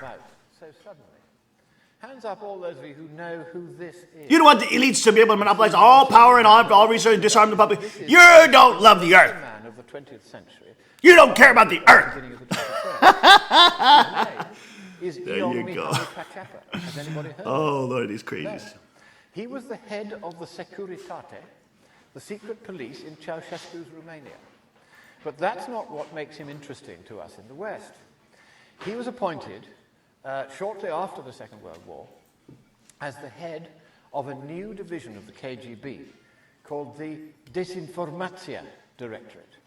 And disinformation had only one task: to recruit willing communists in the West who would not be paid, and all they had to do was to take every opportunity to worm their way into the media and into positions of influence, and then use those positions to denigrate the reputations of those who had proved effective in opposing the Communist Party line anywhere in the world. That's all they did. Now, I knew this was going on when I was at Cambridge. A friend of mine who was a Marxist was invited for an interview at the BBC, and he came back smiling like the cat that got the cream. So I said to him, "So you went to the interview, they asked you the question, you said yes, and they gave you the job." He said, "How did you know?" I said, "The question was, are you a Marxist? You said yes, and you got the job." And he's still there. And that's how the BBC recruited, and to a very large extent, they still do, because this was the effect of Pacepa. Now, you may think, well, this is just one man. How much influence did he really have? When he came out, this is the first time I've been able to talk about this, because under the 30-year rule, it was all classified before. But he was debriefed. And the thing that surprised us was the extent of what he'd done. There were 1 million Soviet agents of influence who were Western communists who were attached to and in contact with the Disinformation Directorate. That was how large it was over a period of 40 years. And that is why, just in my lifetime from university until now, this astonishing lurch to the far totalitarian left has occurred in the media and elsewhere. That is what we are up against. And it's a self-perpetuating thing, even though there's no longer a KGB, and Pacepa has now come out to the West, and you can now, I'm glad to say, read his book about this. He's written a book explaining what he did, how his first target was Pope Pius XII, who he made out, quite falsely, to be a Nazi-loving Jew-hater, when the chief rabbi and his deputy in Rome after the war both became Catholics because the Pope had done so much for the Jews. But after a few years, people started believing this. There may even be a few people here who have been exposed to that propaganda somewhere along the line. And because they couldn't handle 1 million agents directly, they began training them so that they would recruit others, and it would become self-perpetuating. And that's why this is still going on long after the KGB has gone. And you now see its influence in Copenhagen in 2009, when for the first time since the Berlin Wall came down, the hated symbol of a tyranny that has killed 250 million people worldwide and counting was openly flaunted in the streets by Marxists. So what are we going to do? First of all, why have we got reason to doubt this so-called consensus on the climate? Because again, it's a largely left-driven so-called consensus. Well, the first reason is that there isn't a consensus. The consensus proposition, which says no more than that most of the warming since 1950 was caused by us, is in fact 0.3% in the scientific literature. But the people who did the survey reported it as 97.1% because they were communists and they didn't care about the truth. They cared about the party line, and the party line said 97%. So that's what they said. And to this day, even though our peer-reviewed result showing that it's 0.3% in exactly the same set of papers has been published long since, not a single news medium has ever reported the truth of this figure. They still go on chattering about 97%. We can also see this influence in the Intergovernmental Panel on Climate Change, which one might almost call a communist front organization. So vicious is its disregard for any sort of objective scientific truth. But the graph that you see there from the 2007 assessment report of the IPCC is an extremely influential one. It was that graph which led the Republican Party finally to realize that the siren voices of the Democrats saying, let us join together in a bipartisan approach to solve the supposed problem of climate change, should not be heeded, and that they should instead tackle the science of climate change rather than arguing only on the economics as they had until then, and that they should start realizing that the climate change science was not all that it was cracked up to be. Now, this came about because a few years ago I was giving testimony in front of a committee of Congress, and the then ranking Republican member on the committee was Congressman John Linder, now retired. I showed this graph to the caucus of the Republicans in their lounge before we went into the main meeting with the Democrats. And John Linder took one look at this. This shows the quality of legislators you still have here in the States. I wish we had them too. He took one look and he said, they can't have done that. And I said to him, they did. And he turned to the rest of the room and he said, gentlemen, we have seen in this one graph all we need to see about the IPCC and whether any reliance whatsoever can be placed upon it. We can place no reliance upon it. And so some of them then said, could you explain? I said, John, leave this to me. And I said, here are these 4 trend lines correctly calculated and positioned on the correct representation of the then Hadkrut data set showing how temperature has changed globally over the last 150 years. Now, the conclusion that was drawn from this graph was that because the trend lines that started more towards the present, which is my end of the graph, were steeper than the others, therefore the rate of global warming was accelerating and we were to blame, a complete non sequitur there. But the truth of it is there were 2 previous periods, as you can see there, when the rate of warming was exactly the same as in the most recent 25-year period. So there had been no acceleration, though there is a gentle upward trend overall in the graph, as you can see from the red trend line that covers the whole thing. So if you take a sine wave, there is a sine wave. What is the trend of a sine wave? It's a zero trend by definition. But you can use the IPCC's technique and look, bingo, we've now got a sine wave going up at an ever more accelerating rate. When I showed this graph on my first tour of Australia many years ago, Bob Carter was on the tour as well, and he came up to me after, he said, this is astonishing. He said, that's how I show that that graph is bogus. Well, great minds think alike. Now, the IPCC has begun to realize that it has been over-predicting, And you can see here some evidence of that. This is actually a postage stamp-sized corner of a graph in the IPCC's 5th assessment report, but my large and able staff were able to enlarge it so that you can see the huge discrepancy between observation and the predictions of the two most recent generations of IPCC models. If you go back to 1990, to the first assessment report, the zone in pink there, that was what they predicted.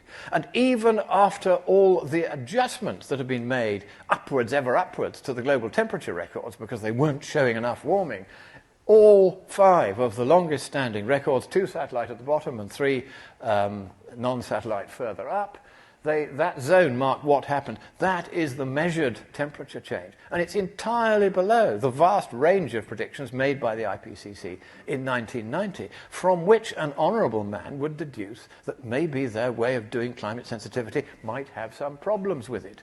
They themselves have adjusted downwards their medium-term projections at my insistence. I was an expert reviewer for the last report. But they refused the suggestion of me and other reviewers that they should also similarly reduce their long-term predictions. They weren't prepared to go away from the predictions made by Jules Charney in his report for the National Science Council here in the United States back in 1979, almost 40 years ago, that the central estimate of global warming is 3 Celsius with plus or minus this enormous range of 1.5 Celsius. And after 40 years and tens of billions of dollars, that has not changed. And they are unable to constrain climate sensitivity. So my team has been looking at this.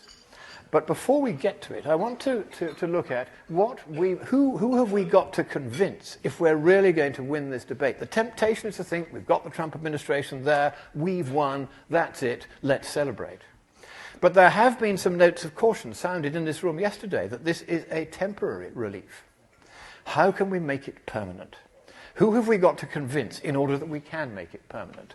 First of all, the merchants of fake news, who will not report our side of the case either accurately or in most cases at all.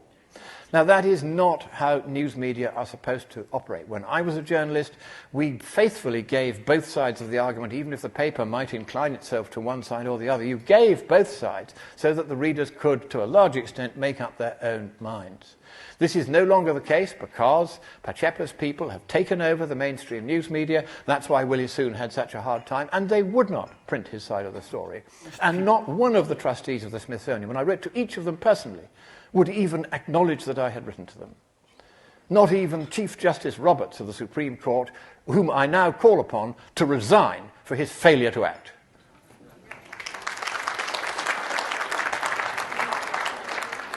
Then there are the fake news merchants on YouTube. And I shall be appearing on YouTube, but I am in a special area which isn't fake news.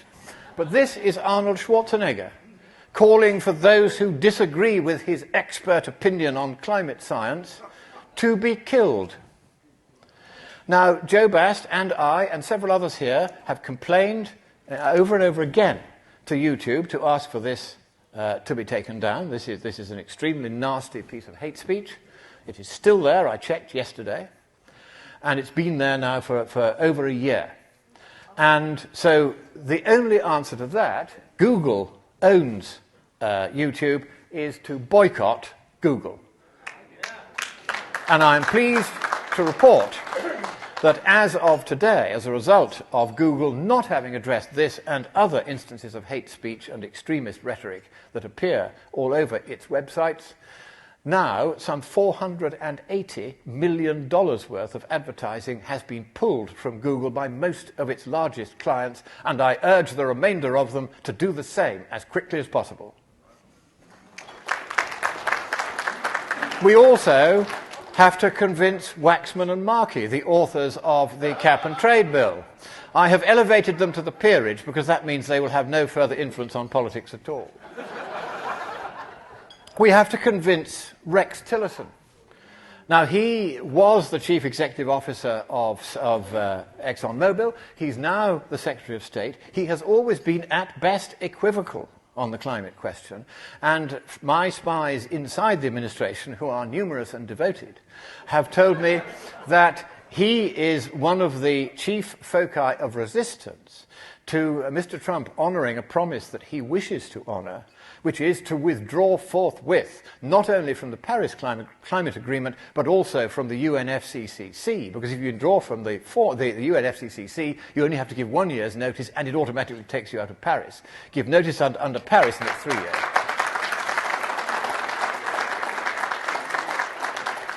So we need to convince the vacillators like Tillerson that they've got to get on with the job that the administration was elected to do. We've also got to make sure that Ivanka Trump and her husband Jared Kushner, who are typical rich Manhattan, and I won't use the word progressive and I won't use the word liberal, they are illiberals. That's what the left now are, they are illiberal. Don't call them liberal.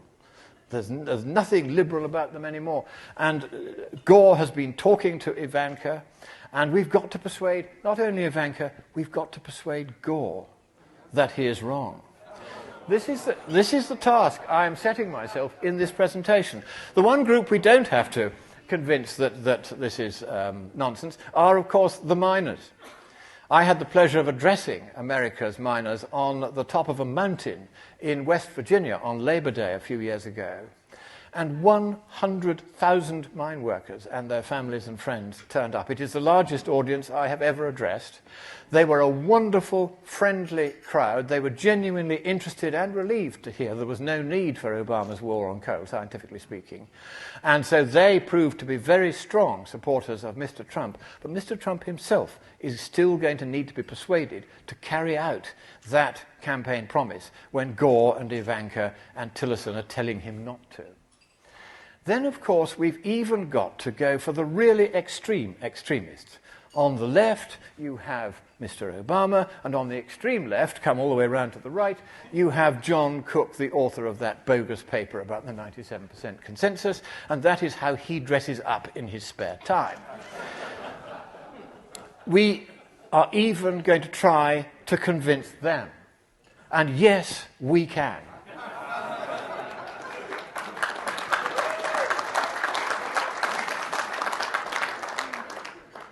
There is a way, and I'm going to use the word compel, to compel the assent of all the categories that I have shown there, even the most irredentist true believers in the Communist Party line on climate.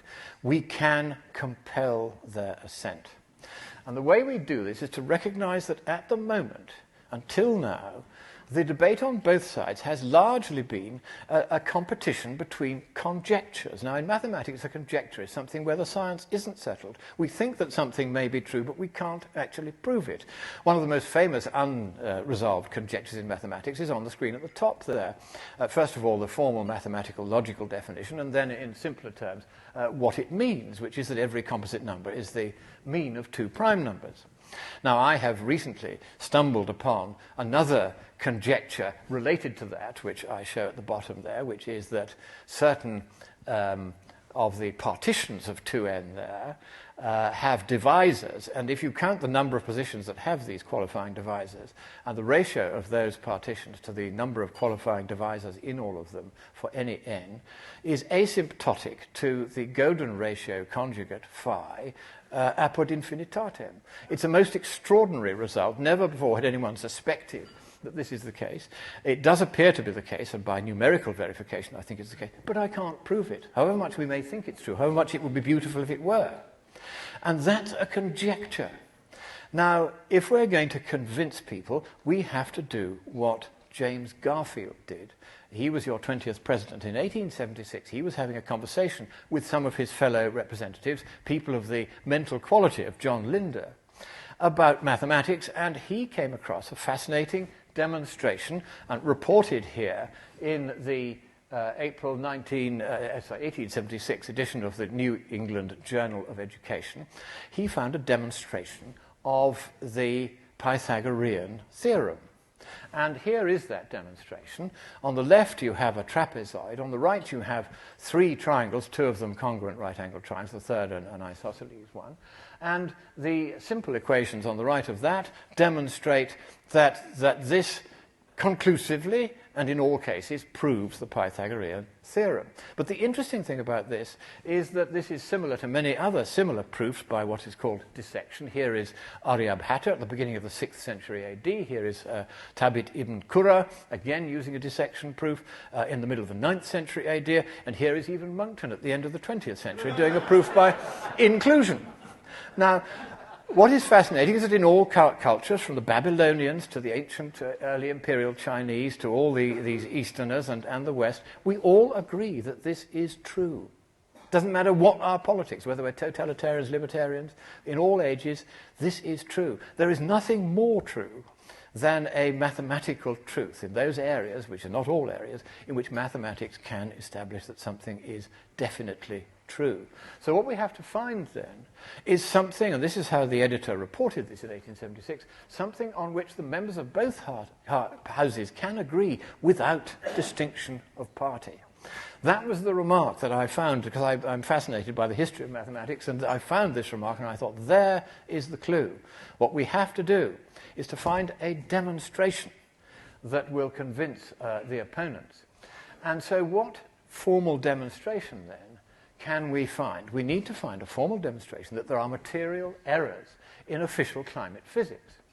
And if we can, in particular, find material errors that lead to exaggerations, and large exaggerations at that, in the determination of climate sensitivity, the first thing that goes is the consensus notion, because the consensus has simply been wrong for 40 years. Likewise, warming will turn out to be small and beneficial, and then, of course, the social cost of carbon actually turns out to be a social benefit. So that's what happens if we can prove that they screwed up. Now, here is their way of determining climate sensitivity. It's that simple equation that does it. Now, there are various things wrong with that equation, in my opinion. All three of the inputs to it are exaggerated, but I can only prove that the input of one of them is exaggerated. I can also prove, and I'm going to show you both of these proofs, that the form of the equation is erroneous and leads to a large exaggeration. So first of all, we want to see that, as you see, it goes into two halves. There's the CO2 bit of the equation, which is that little yellow box at the left-hand side, and then with the big red bracket, that's the effect of temperature feedbacks, consequential upon the direct warming caused by the CO2, which is that tiny little square at the left-hand end. You see the IPCC range is conservative compared with some of the very extreme papers that have been appearing in the literature. But you can also see that the thick end of the problem is to do with these temperature feedbacks. So these are the principal feedbacks. You can see them there. This is taken from the fifth assessment report of the IPCC. It's just handy to see what they all are. And they sum to a feedback sum, which is denominated in watts per square meter per Kelvin. Here is the various estimates of the CMIP5 models of the feedback sum, and you'll see that one extreme outlier, it's actually a French model on the right-hand side towards me, over there, and towards you over there, that is what gives them their high-end predictions of climate sensitivity dependent on just one of the models. The others are much more conservative. But we can take the values, the range of values of this climate feedback sum, and we can feed that back into the equation we started with to calibrate the equation by showing that we, by doing that, can reproduce more or less, very closely anyway, the results that are officially declared by the IPCC. So that verifies that this is the equation they are using. Now, we're going to demonstrate, first of all, that the CO2 forcing has been exaggerated by 40%.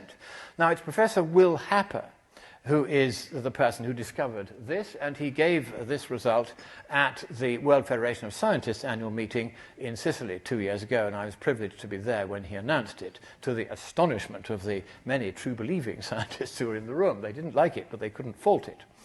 Now, in order to determine how much forcing you get from CO2, you need to have what's called a line shape equation, a generalized version of which is at the top there. Then there are two particular kinds which are usually used. There are the Lorentzian and the Voigt equations. And you will see that these are quite intractable partial differentials. And so handling these is always a nightmare. And for the sake of simplicity, optical physicists, who are the people who developed these equations, use a simplification by which they do not have, and you can see this there, any variable for time in the equation.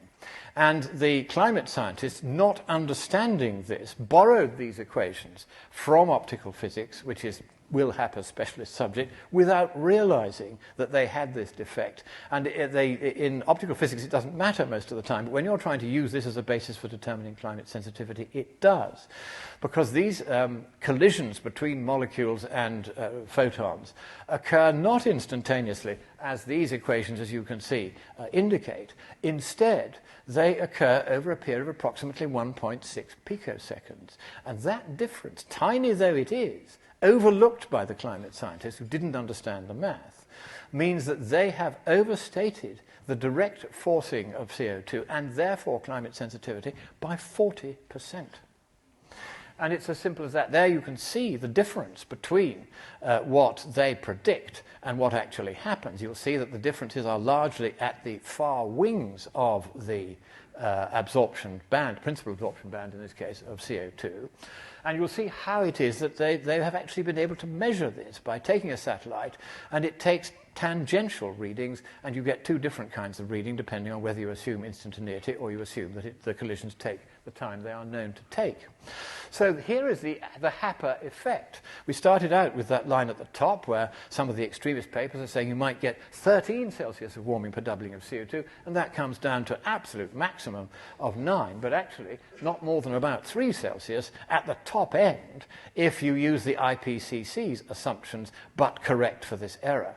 Because it doesn't only make the CO2 box smaller, it becomes green and a bit smaller, but because the size of the feedbacks is dependent on the size of the forcing, the feedbacks get smaller as well.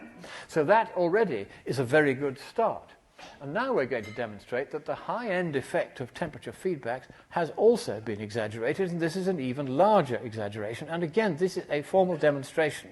And if we are right about this, then there is no argument about it, and they're going to have to accept that it's all over. Now, it's been known for some time, this is a famous paper by Guy Callender in 1938, that various negative feedbacks and stabilizing mechanisms exist in the climate. And we can see in this long record from Juzel et al. 2007, going back 810,000 years, reconstructing global mean surface temperature from the ratios of two different isotopes of the carbon in the air trapped in ice cores in Antarctica, you can see that the variance either side of the long-term average there is only about 3 Celsius up or down. That's enough to give you an ice age at the bottom end and hothouse Earth at the other, and we're somewhere in between at the moment. But it's not enough to posit the very large feedbacks that are imagined by the IPCC. And it was looking at this graph, which Willie had sent me, that I began to realize we had to work rather hard on finding out what they'd got wrong. This is the team that has been wrestling with this problem. They're a very distinguished crowd. There's Matt Briggs, who is the statistician to the stars. There's Dave Legates, who apologizes he can't be here. His mother is very ill, and we send her our best wishes. There is Michael Limburg, who is here. There's me. There's James Morrison, who's an undergraduate at the University of East Anglia, who has very much made his presence felt here at this conference. And he is studying environmental sciences at East Anglia, but he has realized where the truth actually lies. And I think he should be given a very warm round of applause for that. Now, and we'll be right back after this short break. Stay with us. And finally,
Little hands, shoeless feet, lonely eyes looking back at me. Will we leave behind the innocent to grieve? On their own, on the run, when their lives have only begun. These could be our daughters and our sons. And just like a drum, I can hear their hearts beating. I know my God won't let them be defeated. Every child has a dream to belong and be loved. Boys become kings, girls will be queens, wrapped in your majesty. When we love the least of these, then they will be brave and free. Shout your name in victory. When we love the least of these, when we love the least of these.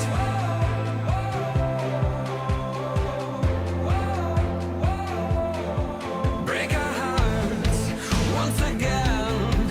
Help us to remember when we were only children hoping for a friend. Won't you look around? These are the lives that the world has forgotten, waiting for doors of our hearts and our homes to open.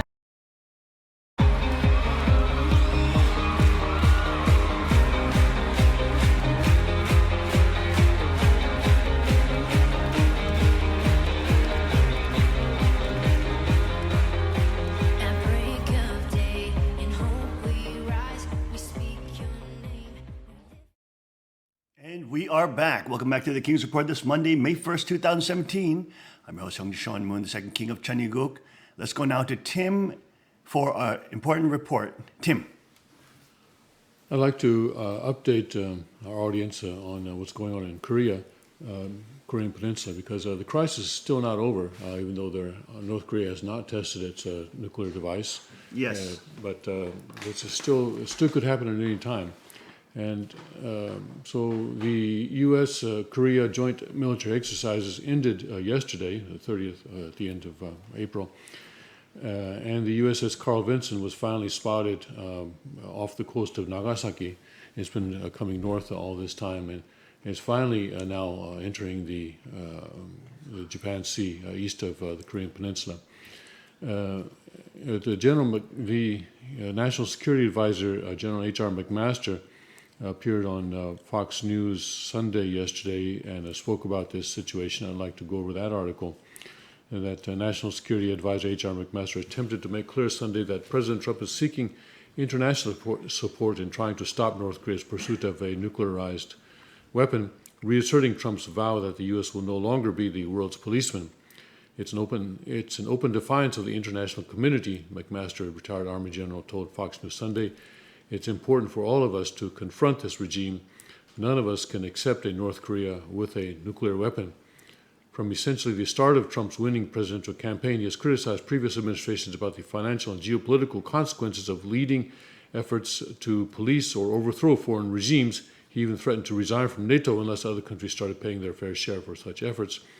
We cannot be the policemen of the world, Trump said in the September 2016 presidential debate. We cannot protect countries all over the world where they're not paying us what we need. Trump has since taking office, attempted to form alliances with foreign leaders, world leaders, to solve such global crises as the Syrian civil war and the North Korean nuclear threat, including an outreach to China President Xi Jinping. I think one of the important things that's happened since Trump came into office is the relationship that's been forged with Xi Jinping, the Mar-a-Lago summit, and also the several phone calls that have taken place since then during the month of April. It's very interesting that the two most important powers surrounding of course there are four big powers surrounding the Korean Peninsula, but China and the U.S. are the two important ones among those four. And the fact that the China and U.S. have come to realize that they that there is a overlap of interest there is very important. Probably not so good for North Korea, maybe not so good for South Korea either, that these two big powers are now controlling the fate of the Korean Peninsula, basically taking that out of the hands of the people on the peninsula. Maybe not so good for the people there, but maybe that's the way that peace can be preserved there. McMaster says the president, I think, has been masterful in terms of his development of a relationship with President Xi, and in the discussion that led them to the place where the United States and the Chinese understand their interests overlap. Trump, who last weekend warned about the potential for a major conflict with North Korea, has also tried to strengthen relations with the U.S. ally Japan. In February, he hosted Japanese Prime Minister Shinzo Abe with the two playing golf at Trump's course in Jupiter, Florida. McMaster on Sunday set out several options towards ending North Korea's efforts, a combination of nuclear tests and trying to develop a rocket that would carry a nuclear weapon. He said world leaders could enforce existing economic sanctions, impose additional ones, or possibly taking military action. McMaster also said China, essential to North Korea's economy, has shown a willingness to act and resolve this conflict short of military conflict. We hope so. There was one article that suggested that the Trump administration can either freeze the North Korea's nuclear development or completely get rid of it. But in order to get rid of it, really there has to be some kind of regime change in North Korea. Because as long as the current regime, as long as the current constitution in North Korea exists, they will continue to try and develop that nuclear weapon. At the end of last week, North Korea did test a small nuclear missile, not a nuclear missile, but a small missile. But that was not the kind of missile that the United States is worried about. The U.S. is worried about North Korea testing a three-stage rocket with using solid fuel, because that's the kind of rocket that can reach the United States. But that missile that was tested at the end of last week was a liquid fuel rocket with only a single stage, and so that was not the kind of thing that the U.S. is worried about, and it failed also anyway. In other news, wanted to go over this article about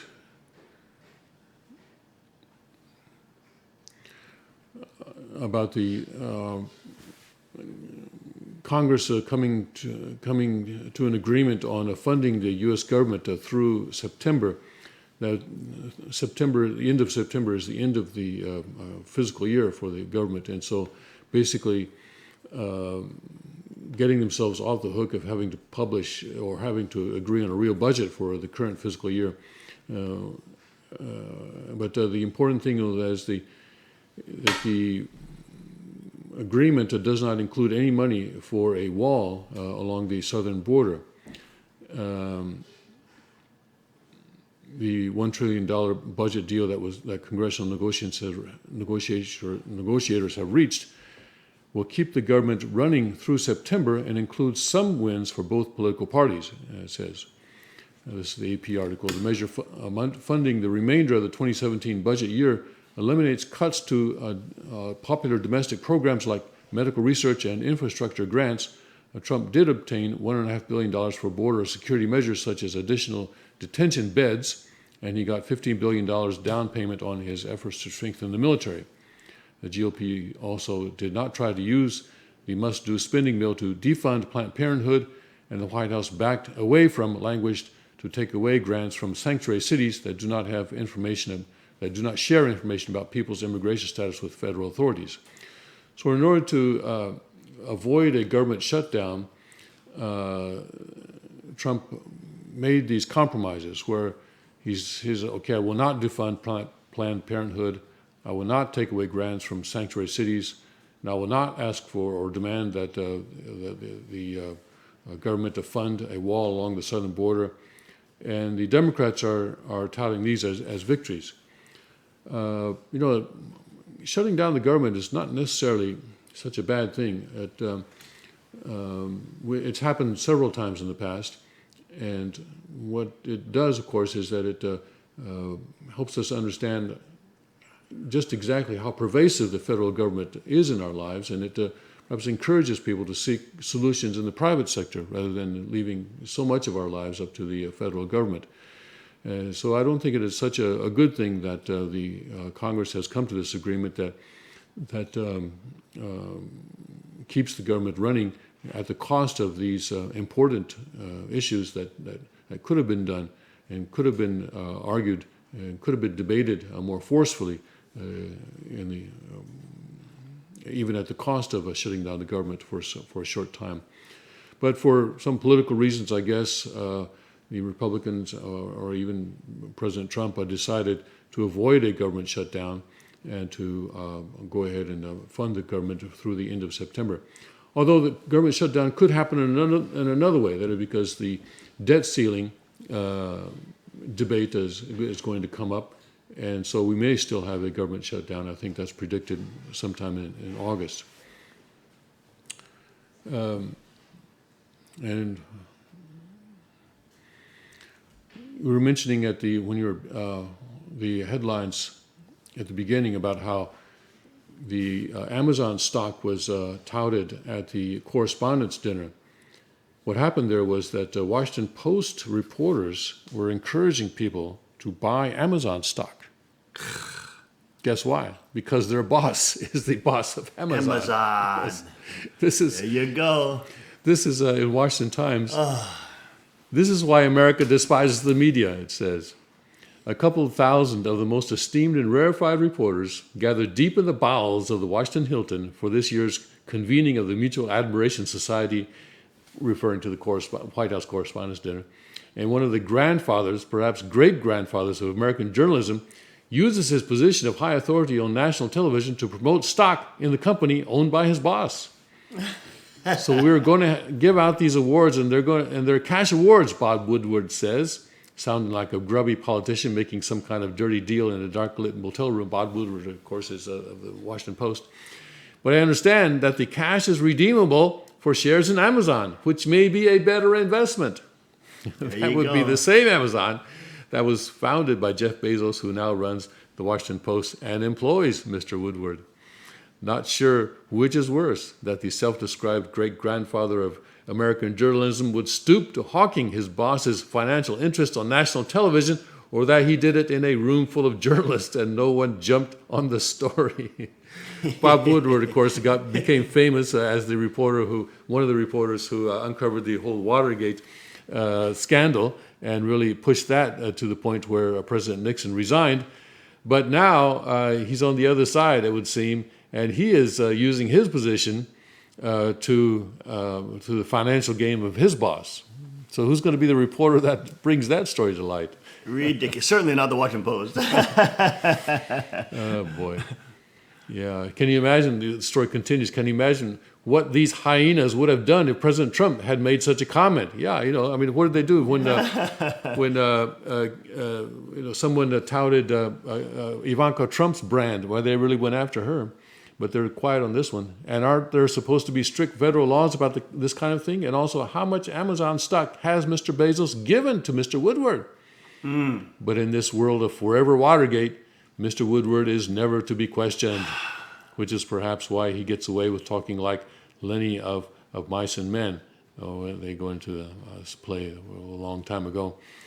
But the uninitiated listening to Bob Woodward talk makes your heads hurt. But there was no danger of that since nobody was listening to him. They were all tuned in to Mr. Trump's fiery speech in Pennsylvania. There you go. There you go. Also at the White House correspondent dinner, host Hassan Minhaj blasts liar-in-chief Trump, the orange man behind the Muslim ban, just cursing him out. It's so pathetic, so pathetic. You have anything else you want to cover, Tim, or are you good? I'm good. Okay. Also in other news, Macron threatens Poland with future sanctions over refusal to take in migrants. There's Macron.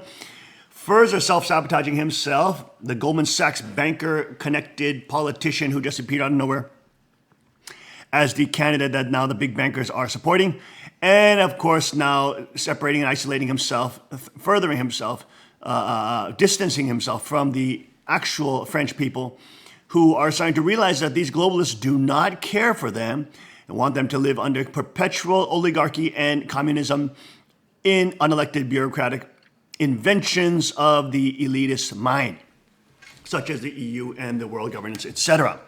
Macron threatens Poland with future sanctions over refusal to take in migrants, now trying to force and threaten other nations. There it is, the French presidential candidate Emmanuel Macron, who's proposed potential sanctions on a country for refusing to take immigrants from other European Union states. Globalist candidate Macron has threatened Poland with sanctions if he becomes France's new leader on May 7th. Speaking to several newspapers, he said, when the rights and values of the European Union are not respected, I want sanctions to be taken.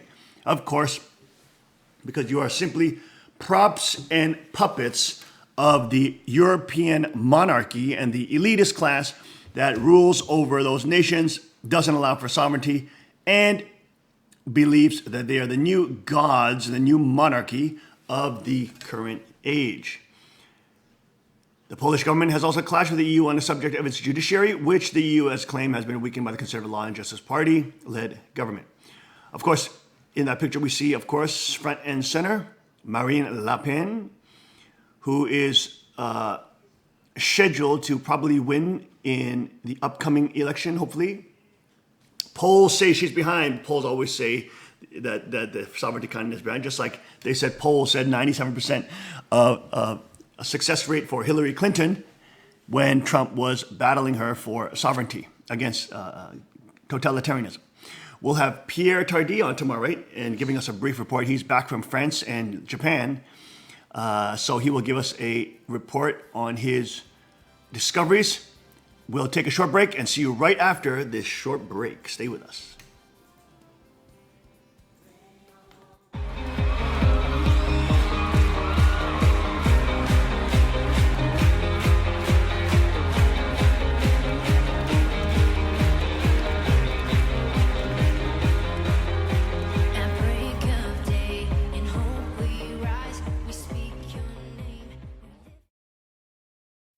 Car Arms, Magnum Research, and Auto Ordnance. The Carr Firearms Group. With a diverse product line that blends American craftsmanship with cutting-edge technology, it's no secret why gun enthusiasts choose Carr Firearms Group. From the Desert Eagle and Baby Desert Eagle made famous by Hollywood, the history of the 1911 and the Tommy gun, to the best in compact concealed carry, Carr Firearms Group is not only the first name in personal defense, it's a name that has earned the respect of gun enthusiasts around the world. Concealment, innovative technology, value, accuracy, and history.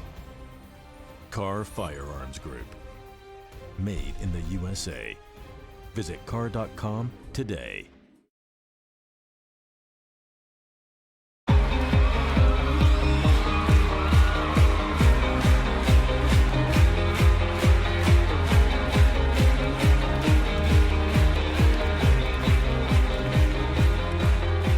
At break of day, in hope we rise, we speak your name. And we are back. Welcome back to the King's Report. I'm your host, Hyungjin Sean Moon, the second king of Cheongguk. In further European news, Remain activist attacks UKIP event attendee. An alleged Remain activist attacked a woman attending a UKIP event on Saturday in Hartlepool, leaving her bloodied and injured on the floor. Photographs show the alleged Remain activist arguing with a UKIP party member moments before the altercation between the two women broke out. It's not known who initiated the fight, but the woman identified as a Remain supporter grabbed at the sweater of the woman attending the UKIP event, and both fell to the ground. UKIP and Remain campaign group have both denied either of these women were their supporters. There they are going at it. And there's the attacker scratching the face of the UKIP people with, look at this, look at her head. She has heart glasses on because she's so loving. She's so tolerant of people who want their rights and want to be able to determine their own laws for their own country and not have some unelected bureaucratic class of super elite white supremacist European oligarchs to govern them from 10,000 miles away. UK is having an election, a general election in June, where Prime Minister May hopes to increase her party's influence in the parliament. It is ridiculous. But there you go. There is the definition of hypocrisy. The woman beating up and tearing at another woman's face because she believes in sovereignty and wearing the heart glasses, Yes. because she's all about love, you see. Yes. For them, they can act violent, act out, act like little babies, have temper tantrums, and, of course, wear red heart sunglasses, which makes them loving. They just want to murder children. They just want to confiscate your property. They just want to take away all your guns. They just want to indoctrinate your children and have the state own the children. But they're loving because they wear heart sunglasses, Tim. And they're red too, okay? Yes. So, hey. Since she's wearing the red heart sunglasses, hey, now we know she's loving, even though she's assaulting this other woman. For no other reason than wanting her freedom. Both were later seen with bloody faces. There they are, scuffling around the floor. Oh, these pathetic leftist lunatics. And this is why you need to know some basic form of self-defense. This is what happens, okay? And like I said, 93% of all fights go to the ground. Look at her. They fell to the ground. That's why you learn jiu-jitsu, because it's ground fighting. 97% of fights go to the ground. Even though they start on their feet, they go to the ground. The alleged UKIP supporter is reported to have said, "Look at what you've done. I'm 62 years old." A spokesman for Cleveland Police confirmed to the Mail Online officers attending the scene, saying, we were called to an incident today, but we weren't aware that UKIP were going to be there. The other ladies are totally bloodied in their face, attacked and assaulted. UKIP leader Paul Nuttall, who on Saturday announced he was running for MP in Boston and Skegness, was door knocking in Hartlepool supporting a local by-election candidate. A spokesman for UKIP said one woman was a local resident and one was a hard left activist who was disrupting things. They're absolutely nothing to do with us. There you go. As more tempers broil in Europe.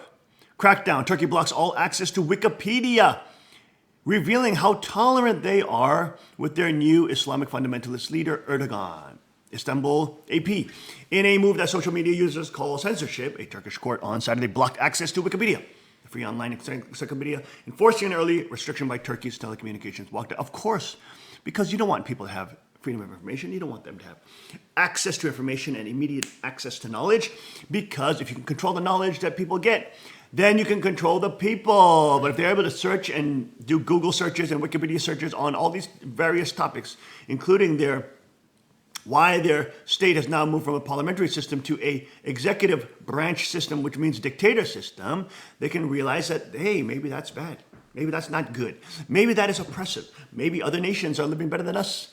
And maybe Turkey is not on the right track. But they can't do that. So, of course, any access to information and or mediums by which you can search and have encyclopedias. Used to be you had to have a huge encyclopedia of hundreds of books in a huge bookshelf in your home. Now you can just look at the touch of your screen. You can find all the information you need at the touch of the screen. And of course, Turkey and the totalitarians, of course, always are going out for censoring, including Cal Berkeley, including the leftist lunatic left, the totalitarian left, including all the ones who want to centralize power. Always they must control information. They must control the way knowledge is searched for. It's the other side. It's the libertarians. It's the sovereignty-based people that say, let's have a debate. They're not afraid of debate because they'll win debate because they're rational and logical. Whereas the left will just say, you're racist, you're misogynist, just a name calling out how many attacks, which simply reveal their true nature, which is that they don't want to debate. They want censorship, they want control, they want absolute power, they want authoritarianism. There it is. In response, Wikipedia founder Jimmy Wales tweeted his support for those who were labeled the decision censorship. Access to information is a fundamental human right. Turkish people, I will always stand with you to fight for this right. There we go. The Turkish government now cracking down on dissenting views and or research. In hard-hitting Egypt address, Pope Francis condemns barbarity of violence in God's name. Churches were attacked, of course, as everybody knows, in the name of Allah again, and were exploded by bombs a few weeks ago, leaving dozens of Christians dead. Was it dozens or hundreds? Dozens of Christians dead.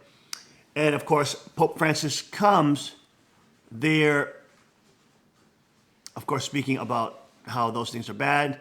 But again, what has Pope Francis said?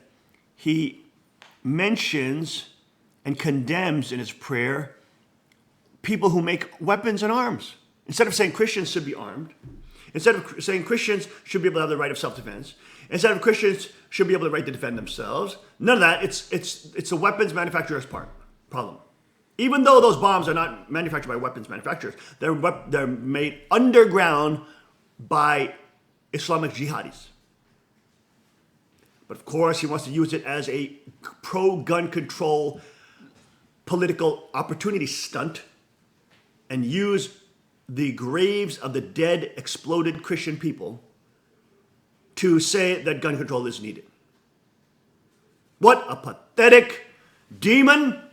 And this fake pope is 100% by far, not only with the Vatican Bank, associated with the Rothschilds and central banking, etc., but we know, of course, the Anglo-Saxon white banking cartel that rules much of the world and at least its money supply. We know that one part of the central bank's system is the Vatican Bank. Of course, we know in the Bible, in the book of Revelation, that the white horseman has the crown and the arrows, of course, which is the symbol of Rothschild, and the actual real power block in the world, Anglo-Saxon white crown and arrow symbol, was then connected to the false prophet seen in the book of Revelation, of course, which has come out now to be the Pope, being the false prophet, the false man of religion, false man of God that actually preaches Christianity, that pretends to preach Christianity. Meanwhile, do not save the uniqueness of Christ, putting him as co-equal redeemers and intercessory redeemers with the Virgin Mary and his mother Maria, essentially allowing for goddess worship, allowing for, of course, the Catholic Church being guilty of the importation of goddess Athena and Diana worship, including both the moon motif and the star motif. Guys, go to pictures of Maria with moon and star motif. That is a pagan motif found nowhere in the Bible. And of course, there it is with the fake pope, the false prophet prophesied in the book of Revelation, as one colludes with the man on the white horse that pretends to be the Antichrist, that is pretending to be the Christ who is the Antichrist, and who is symbolized by the crown and the arrows. All telltale signs of the Rothschild family and organization and the European central banking white supremacist banking cartel. And there you go with the Pope, again using this as an opportunity stunt to use the dead bodies of Christians to say that gun control is needed. What a pathetic, total totalitarian. Watch as Palestinian Authority TV, Israel waging war on Muslims with sex mania. Oh yeah, there's some pictures. Go ahead. Put those pictures of Madonna. There you go. There you go. There you go. There you go. There it is. Okay, go ahead. Go ahead. Put this. Oh, there you are. There you go. There she is with the moon and the star. Those are pagan symbols of Diana, of the moon goddess Artemis in Greek mythology. And there you go, imported into the Roman Catholic Church. Of course, people don't forget, this Roman Catholic Church is not the homeland of Christianity. It is Rome. It's Rome. It's Rome, Rome, Rome. Rome is not the history. Rome is not the beginning place of Christianity. And of course, the Roman gods, Diana and particularly Artemis, being the moon goddess, always presented with a moon. Again, you see the importation of the Roman pantheon into Catholicism, using ancient Roman motifs into the Roman Catholic goddess worship, which is of course non-biblical and false. That Maria is not intercessor with Jesus. Maria is not born without any sin. There you go. There you go. Palestinian Authority TV, Israel waging war on Muslims with sex mania. Here you go. Let's go to this video.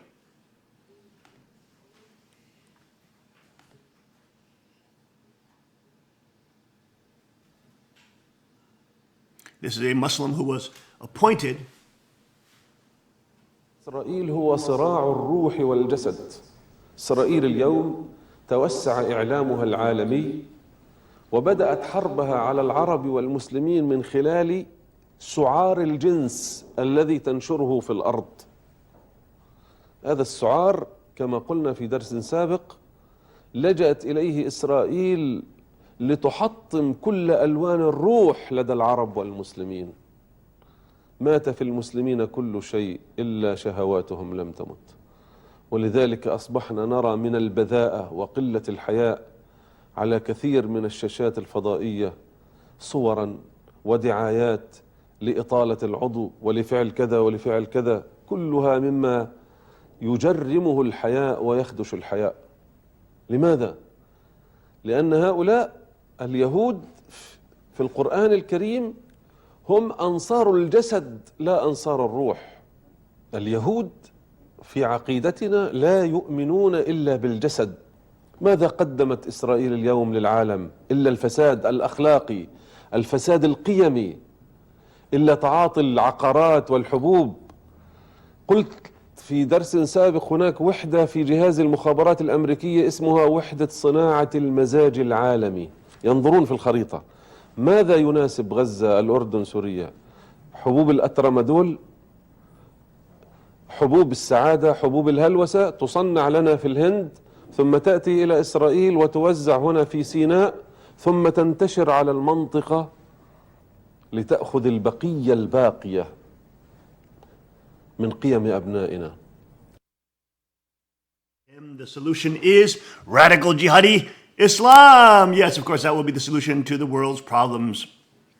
As he claims, Muslim world is being attacked with the sex mania of Israel and the Western world. There you go, folks. Also, in other words, News Ann Coulter, taxpayer supporting leftist thugs that have taken over universities after she's been banned from Berkeley. Not necessarily, she was banned. They changed the date on her to make it harder for her. And she said, screw you. I have a different date. You know, why are you changing the date? And after her supporters pulled out, this is Ann Coulter.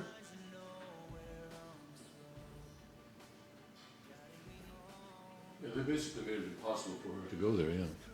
Sunday on ABC's This Week, while discussing her canceled speech at University of Berkeley. There you go.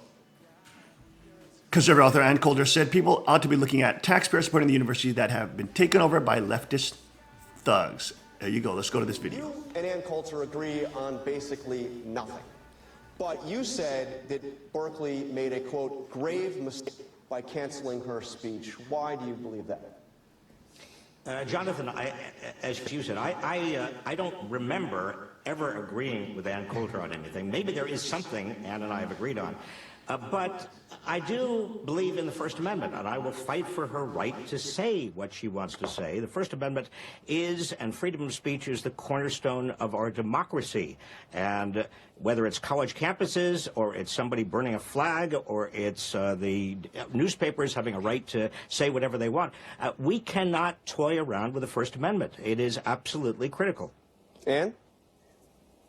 Well, thank you, Professor, for allowing me my constitutional rights. But I'm leftists in the country, from those who believe in the Constitution and those who don't. I think we've seen this thuggish violence at university after university after university. Mario Savio, the one who stood up in the 60s and, you know, yelled free speech at Berkeley. Yeah, that was free speech for lefties. But like they say about democracy, and thugs shut it down. Okay, we're done with that hill. Now let's move on to the hill where it's considered, I mean, some of these people, not you, Professor, you know, keep saying, well, of course it's hateful, but hateful speech is allowed to exist. No, I'm sorry. I'm engaging in a public policy debate. That is not a hateful speech. I think those are the lefties we need to discuss with next. These are important issues of public policy. But Ann, the reaction of students at a place like Berkeley can't surprise you, given some of the things you have said. Oh, please. I mean, well, let's just take a look. You've said that getting rid of women's, and then there was the tweet that you put out just the day before the election saying, if only people with at least 4 grandparents born in America were voting, Trump would win in a 50-state landslide. I mean, on that one, by the way, neither Donald Trump or Mike Pence would be able to vote. Let's just take that one. We can go through all the greatest hits of much of my commentary. I watch roughly 24 hours a day the Hispanic vote, the Hispanic vote, how the you know, the browning of America, and how are African Americans voting, how are women voting. I describe one demographic and say how it would come out, and that's hate speech. Why isn't it hate speech to keep telling me how Hispanics are going to vote? What you're talking about are rhetorical flourishes, and I don't know, maybe you guys think you are smarter than the Founding Fathers, but they did not put an asterisk on the First Amendment. Maybe, I think we all the Founding agree. Fathers just forgot about that, and no rhetorical flourishes, no jokes. Well, we finally found something, after all these years, where I agree with Ann Coulter. That is, there is no hate speech exemption for the First Amendment. So I want to ask you about the similar controversy that we saw at Middlebury over Charles Murray's attempted speech, which caused violent protests. He ultimately was unable to speak. And then a student at Middlebury explained the situation to the New York Times this way: for too long, a flawed notion of free speech has allowed individuals in position of power to spread racist pseudoscience in academic institutions, dehumanizing and subjugating people of color and gender minorities. So you're there, you're a professor at Berkeley. You spend a lot of time with very smart millennials. Are you concerned that there is a growing view among young activists that freedom of speech simply does not apply to offensive speech, that there is that asterisk?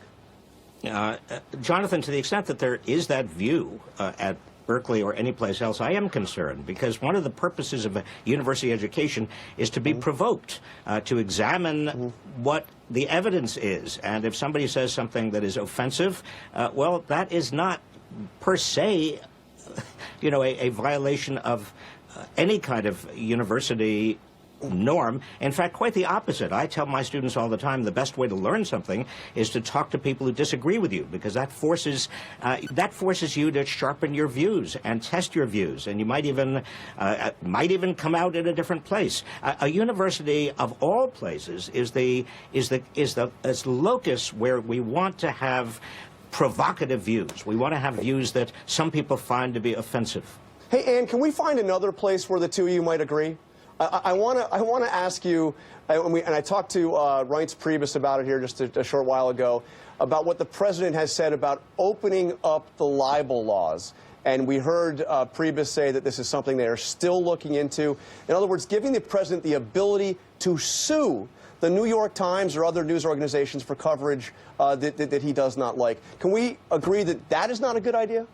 I can answer that very quickly. No, I've always thought there's a pure truth-falsity standard and a limit on damages. But I do want to agree with the professor on universities ought to be places where I am not the only conservative most students will hear in 4 years of college. And what this shows, this whole incident shows, again, it shows this radical, insulated left on the college campuses, and the entire left wing, including President Obama and Bill Maher on the other side. And what useless institutions our universities are. The prices have gone up 3,000% since the 70s. Is the education better? No, it's worse. The lefties are on the side. That's what people ought to be looking at, because the taxpayers are supporting these universities, not just University of California, but with federal grants, every university in America. If I can just get to your question. 1,000% increase in college tuition since the 1970s. And is education better? No, it's on the side of the thugs. There you go. We'll take a short break. We'll be right back after this short break. Stay with us.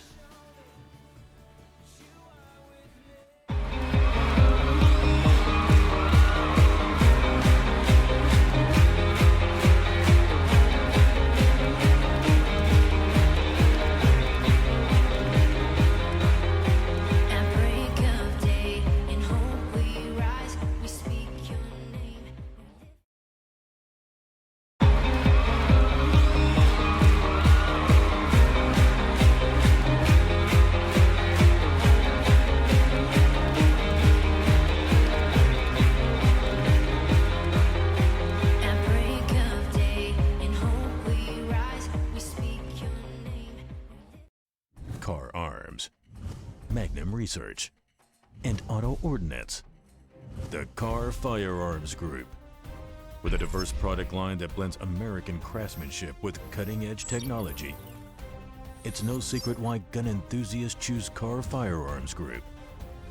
From the Desert Eagle and Baby Desert Eagle made famous by Hollywood, the history of the 1911 and the Tommy gun, to the best in compact concealed carry. Car Firearms Group is not only the first name in personal defense, it's a name that has earned the respect of gun enthusiasts around the world. Concealment, innovative technology, value, accuracy, and history. Car Firearms Group, made in the USA. Visit car.com today.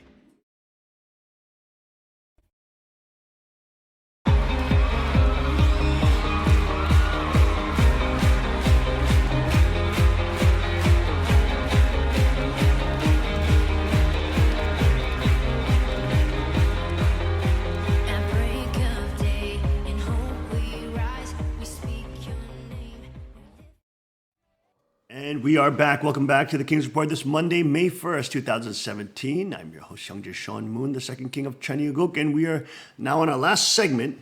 So quick, 3 hours passed. Can you believe it? 3 hours passed that quick, Tim? But when the news is this insane, it goes quick, folks. It's an exciting time to be alive, and this is important, that we're engaged and we're alive and we're aware. That is what it means to be human. To be able to stand up against evil, to be able to stand up against unrighteousness and be alive in the Spirit of God. And that is what is needed. That is what's dead in the Christian body of Christ. But of course, that is what is being revived. New article on Breitbart on the audit. UC, University of California President Napolitano hid $175 million while raising tuition. There you go, the corrupto leftist lunatics again. The California State Auditor issued a scathing report last week alleging the University of California President and former Obama Secretary of Homeland Security Janet Napolitano raised tuitions while her office hid $157 million. But of course, that's common amongst the left because they are a bunch of criminals and totalitarians. The cover page for State Auditor Elaine Howell's 167-page audit report states bluntly that the UC President's office failed to disclose tens of millions of dollars in surplus funds, and its budget practices are misleading. The audit found that UC spent $32.5 billion. Oh my gosh, are you kidding? $32.5 billion. Is that true? $32.5 billion, or is that a million?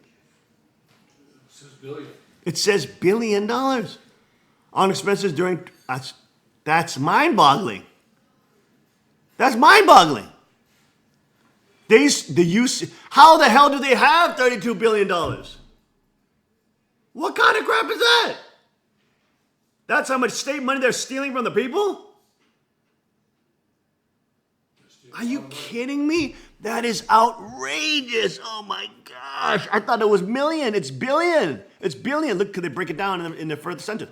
Although the UC states that its fundamental mission are teaching, research, and public service, the USC only spent $6.7 billion, 21% on teaching, $4.6 billion, that's 14% on research, and $360 million, 2% on public service. The other $20.6 billion, 63%. Dang, that is nuts. That makes me mad. That's ridiculous. How the heck did the stupid university have $63 billion in stolen taxpayer money and raised college tuitions? That is highway robbery. They're robbing those children, giving them no education, making them steal $62 billion. Are you kidding me? Oh my Lord, what a fraud. What a total scam shackle. Oh my Lord, that is insane. I thought I was reading that wrong. I thought it was 32 million. 32 billion. That is an outrage. California should get rid of that university. That's ridiculous. Oh my goodness. Probably not the only university. Oh my Lord, that is absurd. Give me a break. This highway robbery. Collegiate robbery. Oh my goodness. The audit highlighted criticism of January from students and lawmakers in the UC Regents approved President Napolitano's 2.7% tuition increase for the 17 and 18 year. Given that UC tuition nearly doubled from $6,100 in 2006 to current $12,000 this school year. And it's going to only go up. Oh, Lord, have mercy, putting those kids into indentured servitude. That's what it means to be in debt. That you are an indentured servant to the banks, and you are an indentured servant. Most of the American in the colonial period, most of the people who immigrated here were indentured servants. They would borrow loans and come and pay off the loans and work it off here. That's called indentured servitude. That's what Nary, for example, gave a speech on biblical servitude. Talk about it's not slavery in the sense that we see slavery. It's indentured servitude, or what we call bond servants in the Bible. It's called bond servants. That they are working to pay off a debt that they borrowed money for. But of course, they're different from slaves, because slaves you can own, you can rape, you can kill, you do whatever the heck you want with them. They're animals. Whereas in that Roman period, okay, but bond servants could actually choose their employees, and they could move to a different money. They had as opposed to slaves who had absolutely zero choice.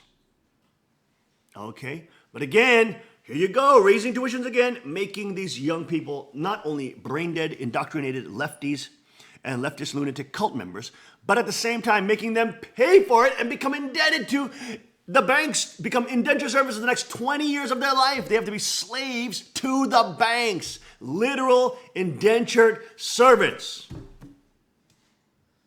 And of course, how many billion? 20.6 billion on non-fundamental activities. And how much was missing? They hid $175 million. That's not a pretty penny, Tim. That's not a small little penny, is it? So unbelievably corrupt, these cultists. North Korea threatens Israel merciless thousand-fold punishment. The Jerusalem Post reports Israeli Defense Minister Avigdor Lieberman hurt the dignity of the supreme leadership of North Korea, state-run Korean Central News Agency reported Saturday. The comment was in reaction to Israeli remarks on how the Jewish state is affected by North Korean tension with the United States. The reckless remarks of Israeli Defense Minister are sordid and wicked behavior and grave challenge to the DPRK, the North Korean statement read. The statement also claimed that Israel, while working with the U.S., was the Middle East's only illegal owner of nuclear weapons. The statement threatened Israel and anyone who dares hurt the dignity of its supreme leadership with merciless thousand-fold punishment. There you go. Again, North Korea ramping up its international threats and rhetoric. Previous nothing is a bigger threat than North Korea. Let's watch him on ABC with White House Chief of Staff Reince Priebus, total little goblin that was against Trump and now is backstabbing Trump many times with Ivanka, etc. Let's look at him. Slazy little, oily little politician. Look at this fool who was totally against him, stealing the elections in the RNC. I'm just shown his oily little goblin. To stand up for human rights. But let's go back to that official Sweaty, readout of the sweaty call little to Duterte. It praises him for working very hard to rid his country of drugs. This is somebody with an abysmal human rights record who's been accused of basically mass extrajudicial killings. Did that not come up in the phone calls? And why is it not mentioned? Well, I didn't sit through the entire call, Jonathan, but it is something that this president in the Philippines is claiming that he's working towards. Obviously, we want to encourage him to do better. But this call, the purpose of the call, is all about North Korea. The purpose of all of these calls, as you've seen on the schedule, I know you watch every little move that happens, and you should. That's your job. He's been speaking a lot to all of our partners in Southeast Asia. The issue on the table is North Korea, and there is nothing right now facing this country and facing the region that is a bigger threat than what's happening in North Korea. And if we don't have all of our folks together, whether they're good folks, bad folks, people that we wish would do better in their country, doesn't matter. We've got to be on the same page. Okay, let's turn to domestic issues. You unveiled at least the outline. Previous bringing in more of the Rhino Republicans to start more wars. Of course, North Korea being a ramped up problem, a larger and larger issue on the world stage. Samantha Bee, America does not have a smug liberal problem. There she is on the corrupt news network, Cannibal News Network, Clinton News Network, CNN. Let's take a look at this total. TBS is our sister network. We are a sister, yes. So we are cousins of some sort. We're cousins. It's completely. Yeah, I don't want anybody. Familiar. I don't want any angry conflict of interest tweets. There's no. That can never be. That can never be. So let's start with the big dinner. Not your dinner, not the other one. Okay. Not the White House My Correspondents' dinner. Mm-hmm. And more largely, what do you see as the role of comedy in the Trump era? Well, listen, we mostly do the show for ourselves. We just need catharsis. We need to kind of analyze things in a different way. We see things through a different filter. Okay, and that's 6 minutes. I didn't know it was going to be that long. But on the State of the Union, TBS full frontal host Samantha Bee said America does not have a smug liberal problem while discussing her not the White House Correspondent dinner. When asked if there is a smug liberal problem in the United States, she said, I just can't take responsibility for the way the election turned out. I can't. There's a smug liberal. I guess you don't know. I don't think there is. I do this show for me and people like me, and I don't really care how the rest of the world sees it. Quite frankly, that's great. We make show for ourselves. We put it to the world. We birth it, and the world receives it, and however they want to receive it. What can I do? There you go. Another member of the liberal lunatic cult man gets 45-year sentence for shooting mother trying to stop him from raping 6-year-old. Oh my gosh, give me a break. A South Carolina man has been given a 45-year prison sentence for shooting a mother who intervened to stop him from raping her 6-year-old daughter, court documents reveal. She was in South Carolina, and she was shot dead trying to protect her 6-year-old daughter. think she died. She was shot 5 times. I'm sorry, she was shot. She was shot, right? Yeah. Okay. I don't Nate think- Hunter, 34, was convicted of burglary, attempted murder, criminal sexual. I didn't see it is look, if you break into a house, whether your intent is to do burglary, rape, whatever it is, you're dead. You see, that's why homeowners must have guns. Because when somebody is trying to intrude forcefully and violently into your door and into your house, the intent of that individual is to harm you. That's all that matters.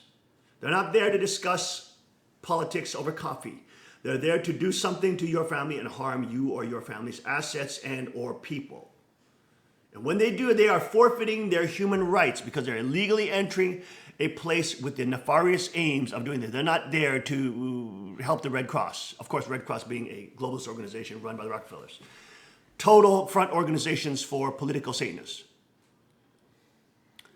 But the point is, they're not there to do service work. They're there to do harm. And when they come in, they should be, oh my God. Okay, all right. Yeah, he broke into the house. Illegal possession of a gun for an illegal breaking of a home, West Columbia, South Carolina. Police had charged Hunter under suspicion that he broke in the home and ordered the mother and the little girl to strip naked. This fool needs to be shot. When he comes in, he should be shot dead. That mom should have protection. He then grabbed a girl to molest her, but the child's mother attacked, which is a good motherly instinct. She did the right thing to attack, but she should have, of course, been armed. Police said Hunter then shot the woman 5 times. Despite being severely wounded, the enraged mother was able to fight the suspect off and push him out of the home. There she goes. She was able to fight him off. There she goes. She is a brave mom. Yeah, even after being shot 5 times, that's pretty incredible. But like You you know, said, she should have been I'm harmed. sure anybody in the gun community will be willing to buy her a firearm for her, just to sponsor and support her, because she did what a courageous mom does: fight for their child and fight and risk herself. And she was shot 5 times, but she still fought around. That okay? That's a courageous woman. I am sure it's going to be very easy in the gun community to raise money to buy her a gun, a protection gun, a shotgun, and or a 45 or something like that. Once arrested, people were also able to test a 40 caliber pistol in his position and found it matching the bullets recovered at the scene of the home invasion. There you go. I mean, just ridiculous demons trying to break into homes. It's the reason why you need to be armed, folks, and people with sovereignty and kings and queens of Chaniguk. And the kingdom of God must have territory and sovereignty, the ability to defend that territory, not have demons like this enter and wreak wickedness and evil. Yes. Trump to CBS Dickerson, I love your show. I call it Deface the Nation. Let's see him say it to his face. Let's see that. I gotta see that. I gotta see that video. Come on, let's see it. Let's see him say it to that fool Dickerson's face. Winning friends. I don't know if he's winning friends among the media. Sunday on CBS. of the job or the realities of the world are different than you thought. Do you agree? I think I can agree with that. I love doing it. I'm, thoroughly enjoying it. It's always a challenge, like life itself is a challenge, but it's something that I really love, and I think I've done a very good job at it. You said in an interview with Reuters that you thought it would be easier. Why? Well, it's a tough job, but I've had a lot of tough jobs. I've had things that were tougher, although I'll let you know that better at the end.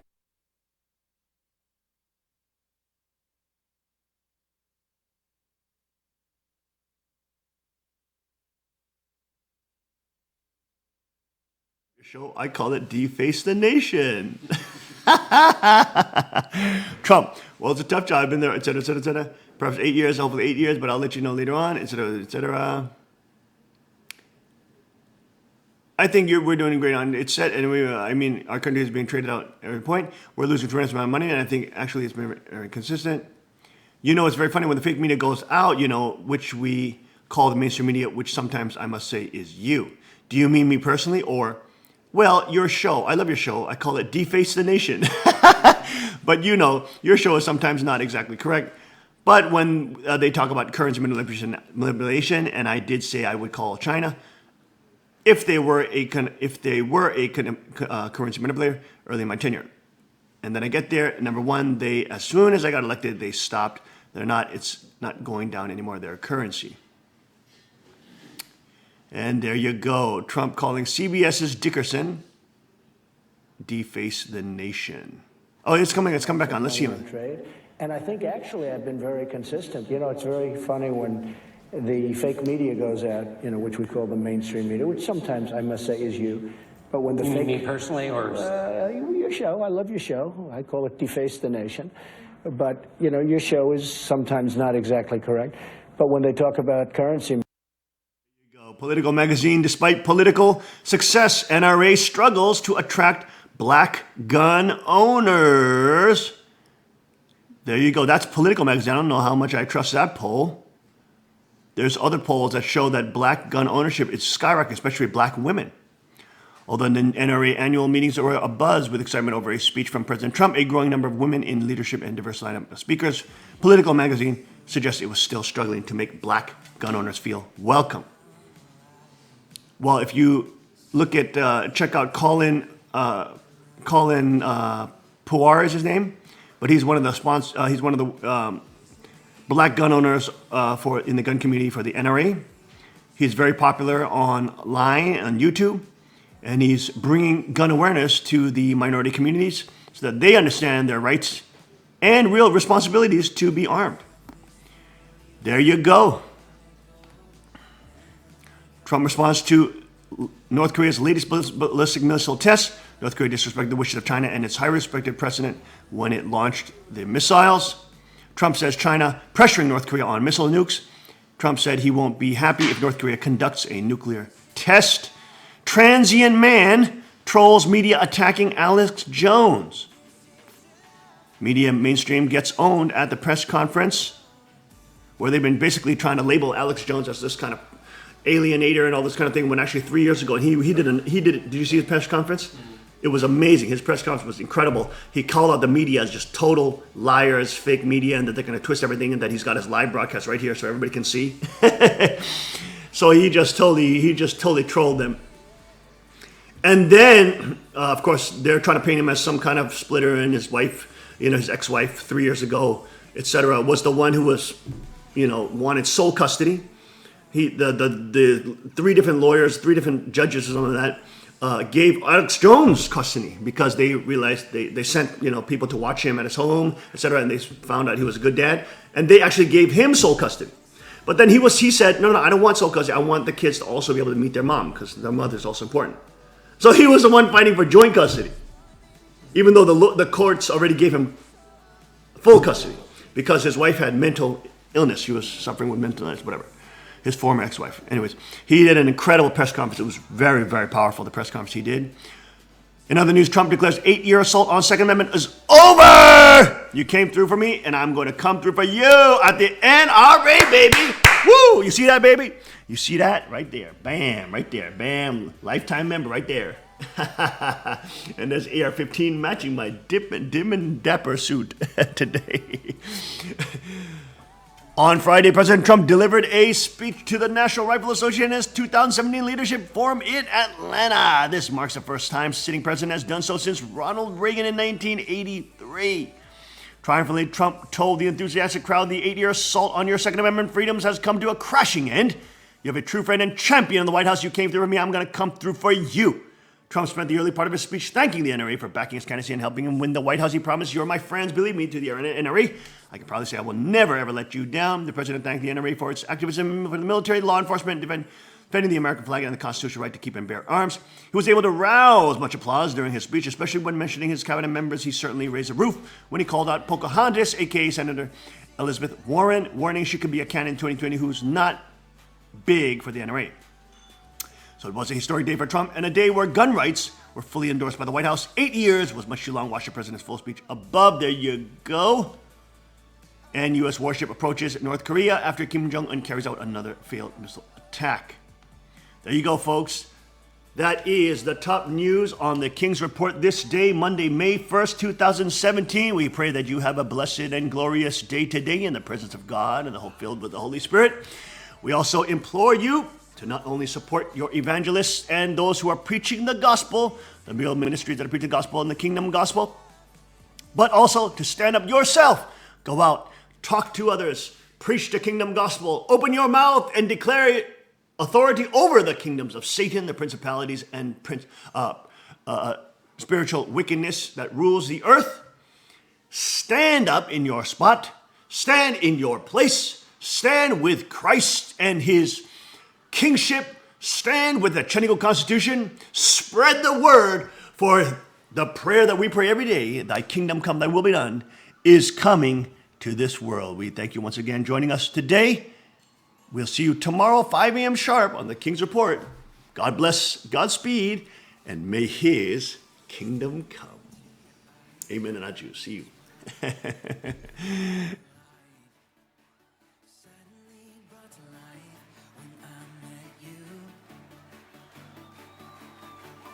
Reaching beyond the skies, running deep, stretching wide.